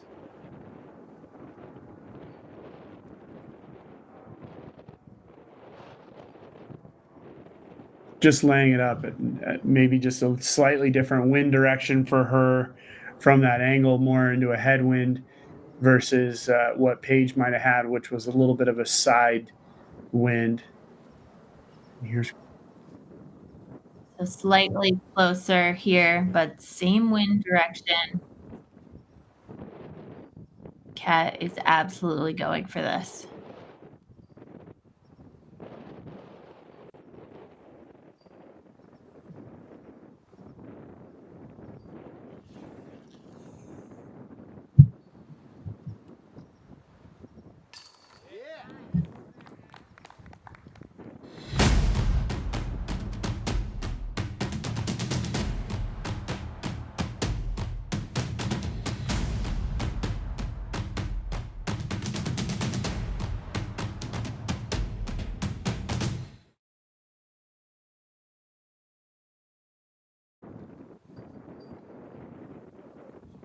And we're back, and that was a beautiful putt by Katrina Allen. And here we are, hole 18. Val, break it down for us. It's very, very difficult finishing hole.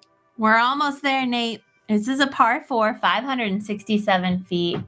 Big booming drive to start. You have to stay clear of that OB on the right. Blackberry bushes. They call it a crater, that little circular spot on the left. But it really gets tricky once you head up toward the green. Again, we're making our way back up to the clubhouse, so it's uphill dramatically. There's an OB green. There's the hazards of the sand traps kind of surrounding the basket there. So here's my play. I'm going to crush it out down the middle. And then I like to, when I'm throwing it uphill toward the basket, stay off to the right. You can crush it up to where you're almost even with the basket, but there's less of those hazards and out of bounds up there. Lay it up under the basket, tap it in, you walk up to the clubhouse and grab a beer. Exactly. Easier said than done, but you're right. The right side of the green area, there's no bunkers up there, just a big side hill with some kind of kind of looser dirt, kind of grass area. But man, I was talking about how 15's, well, I think one of the most difficult greens. 18 is definitely one of the most difficult as well. Yes. Bunkers, craters, whatever you want to call them, just surrounding that basket, a green short. Man, the tee shot is so tough too, because it's a dead headwind. The hill is sloping to the left and all kinds of situations. So we'll see how our featured card here can finish up this one. But when we just look at the way some of the previous players have played it, we see a lot of bogeys on this hole. Yeah, you can get into trouble landing in those out of bounds. And I think that on that second shot, as it narrows into the basket, I think that's where the strokes really add up. Yeah, impressive play today by our group, though, and really by a few players out there. Paige Bierk is 4 under par in the clubhouse. She's been in the clubhouse for basically an hour now at this point. I think she was in the first group off. Paige Pierce, with that big putt, has moved to 3 under par. So good scores. Katrina Allen, 3 under par. Madison Walker, 1 under par. So, that's basically what seems to me like the group tomorrow. We're going to see Paige, Kat, and Maddie. And that's a great group. But to see 4 scores under par is pretty impressive here in this first round. Yes, it is. This is just such a tough course. And, that's where we're seeing disc golf shift to nowadays. I mean, after playing 18 holes on a course that's so intense like this, I mean, with the wind, with the out of bounds and so much elevation, that's why we're playing just 1 round a day on courses like this nowadays. They're just so physically and mentally demanding. But it's really bringing this sport up to the next level and really making these professionals work for the paycheck at the end of the weekend. Yeah, let's not start talking about paychecks now, but they are working, that's for sure. And this course is definitely one of those ones where, this is work. You feel it on Monday when everybody's, and luckily there's not too much of a travel day. You just got to go just 45 minutes down the coast, but 45 to an hour depending on traffic. Sunday shouldn't be so bad. But anyways, you're feeling it. You're like, wow, I played a big course, did a lot of walking, and then next weekend is at De La Viega. So that's no easy one either. 27 holes and all that good stuff. So yeah, it's a fun set of tournaments we got coming up here, and we're definitely excited about it. But this first round, we've seen some really, really nice play from the best players in the world. Yeah, we did catch a little glimpse of wind here and there. But, the players have played a really nice round. And here we are back with the featured card, Katrina Allen, first to tee. Boy, I noticed just a little slip there by Katrina. Oh, no, and that is a tough area down there, which is out of bounds. Yep, that would be the crater that we're talking about. It's not really a sand trap. She slipped on that tee. Her back foot slipped out, and that's why I think it just went straight left immediately. Because there's no reason that crater should even come into play, being that there is quite a bit of land up to the right there. So I think it was just a bad slip by her.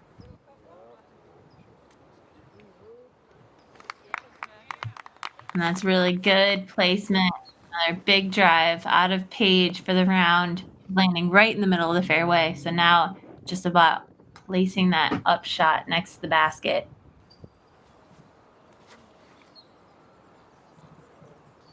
And here's Sarah throwing that sidearm just up on the side hill there. That's not going to put her in position to go for this green in 2. She's going to have to play another layup and just work her way up the fairway and try to just get a par on this one. You see Jessica now lining up for the sidearm.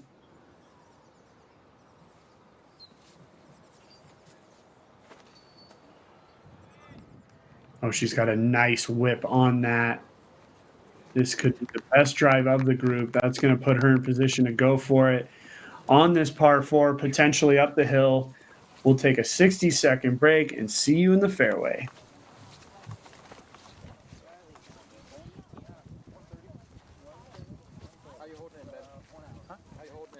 Hey everybody, this is Kevin Jones. I'm here with my brand new Prodigy VP3 V2 backpack. And I'm loving this thing a lot. It's extremely lightweight. It's carrying all the discs I could ever ask for. It's pretty sturdy and durable. I've got my 2 putters up here, no problem. Room for a towel if need be. It's really lightweight, it's extremely efficient. And for all you, it's extremely affordable. So come check it out.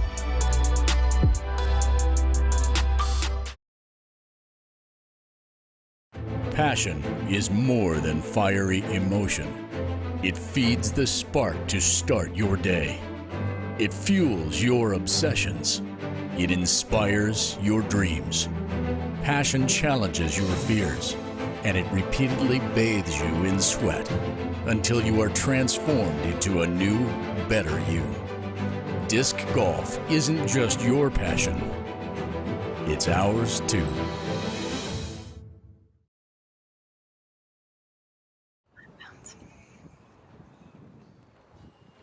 And here we are back on the 18th hole.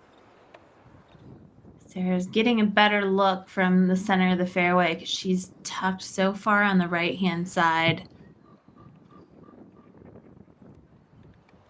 And a little caddy assistance here. I feel Maybe like he'll the throw caddy it. wants to play. Yeah.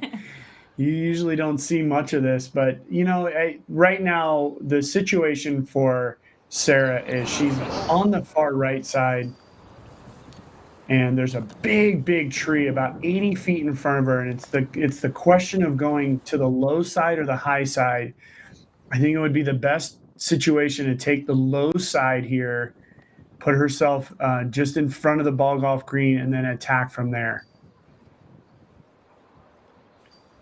Boy, she went pretty aggressive onto that right side, just like Val said. So she's going to be a little bit more even with the basket, and it's a tough angle from over there too, especially being that far back. And a really sharp angle that she had to throw that sidearm at. But yeah, on that right-hand side of the fairway, as you work your way up, you are away from the OBs and the hazards and giving yourself a little bit more distance. Otherwise, you're finding yourself having to lay up pretty short. So either you can crush it up the hill or you're laying up really short or playing the right-hand side. Yeah, here goes Kat. A little low. What's it going to do? Oh, and it's inbounds. Nice shot by Katrina, getting just over that golf green, just outside circle 2 or circle 1. So she's going to have a par putt from there. She was OB. Big aggressive play there by Katrina Allen. It's a really big shot that she just threw because it's so far uphill. And I mean, you can see a player that throws as far as her, she just barely made it past the OB green.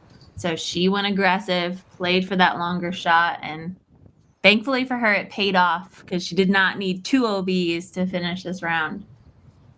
No, not at all. She's had a really solid round. A few little hiccups, but she's 3 under par. She's going to have that putt to save par on the 18th. And now we're going to see Jessica Weiss lining up. And this is the go zone for both Jessica and Paige.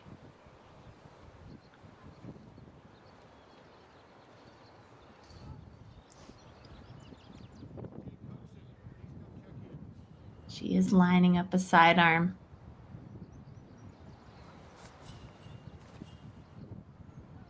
Give it enough pop. Oh, whoa. Maybe a little too much. Yeah, that immediately turned over. I think the headwind just grabbed that. And boy, that is an unfortunate break because when she let it go, it didn't look so bad, but that wind just snagged it, took it OB to the left side there. So now she's going to be lying 3, throwing her 4th shot from that point. And now we'll see Paige Pierce lining up, but you can see that must have been a fairly on edge shot for Jessica because it looked like she had to really put a big pop on it, and that the disc just couldn't handle it.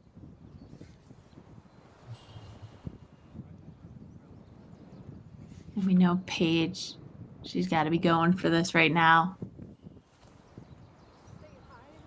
Keeps it low. It's on a great line. Does it have the speed? It has the speed just enough to get over the green. She's going to have a birdie opportunity to tie Paige Bierkes in this first round. Nice shot there by Paige. Boy, that was low. She just went low, but it was perfectly on line and had just enough to get over that green. Yeah, she had it right on line, which gave her a good advantage to avoid the surrounding hazards. So there's just so much happening within circle 2. I mean, you have the OB out of bounds green, you have a hazard on the left and right just on circle 1's edge, and then the OB that we saw Jessica Weiss bring into play, that is just barely outside circle 1 on the left-hand side. I mean, there's just so much, and Paige played aggressive and it really paid off. And here's the look from the right-hand side. Just gives you a better look to see where all those hazards are. And nice shot by Sarah. Able to avoid the out-of-bounds green and the 2 hazards.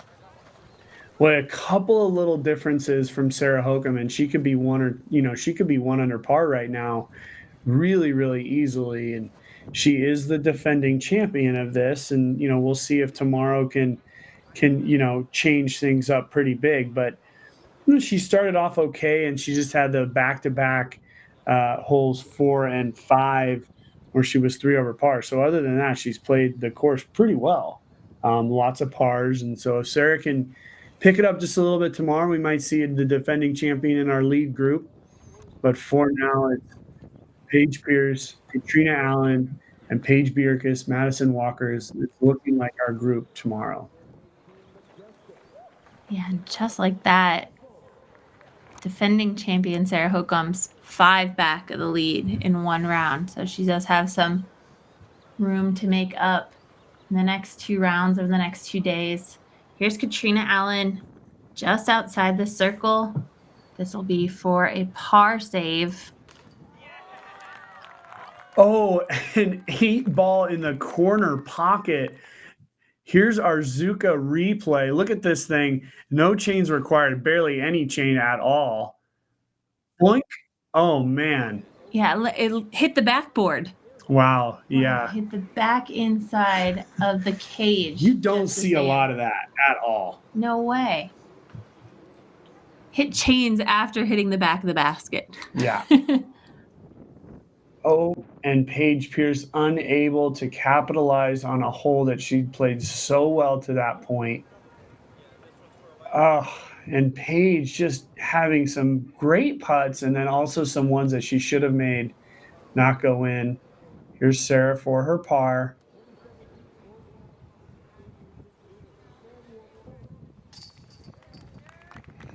And I did miss Jessica's layup, but she quickly laid up after, or maybe went for the putt. No, but she did, yeah. She is putting for bogey. And there's Paige for par. And this will officially put that round in the books. And whew, here we go, man. I feel like I just played it. It was Yeah. kind of exhausting. I mean, the holes are so long. I felt like we were battling the wind the whole time, but yeah, man, it's just a tough course to play. Yeah, 3 hours and 43 minutes. Wow. You go down the hill, you come back up, you go down again, you come back up. But absolutely awesome entertainment by our ladies feature card coverage here in the first round of the San Francisco Open. Look at that top 10 leaderboard. Just 4 players under par. Elaine King sneaking in there. I hadn't seen her name on there all day. And there she is, just tied for 5th at 1 over. So nice job by Elaine. But there you go. First round's in the books. Val, what can we take away from this first round and what can we look forward to tomorrow? I guess the words to say, you just cannot take this course for granted. There's just so much work to be done up all along the fairway. And then even when you get to the putting green. So for a player to win this tournament, every part of their game needs to be on, and they need to be able to handle the challenges that this course lays out for them. We know we're expecting the wind to be gusty and blowing this whole weekend long, so they need to prepare for that. But such a challenging and demanding course, and right now the battle is on, and the players are taking the challenge head on. And yeah, we're off to a good start. So I hope this battle just continues to play out throughout the weekend, and that we hope to see a close race as we have in the last few tournaments. I really feel like this Glen Eagles Golf Club course really sets us up for potentially a really, really close finish. And we have a bunch of, great players at the top of the leaderboard right now. So that's the first round in the books, folks. We had a lot of fun. Thanks for following along with us. We have live featured card men's coverage coming up at 3:30 Pacific time, 6:30 Eastern. A little bit of prime time coverage for you people out there on the East. It is Friday night for you, but come in, check us out, follow some disc golf out here in San Francisco. For now, I'm Nate Doss. This is Valerie Jenkins. We'll see you a little bit later, and have a nice afternoon. We'll see you at 3:30.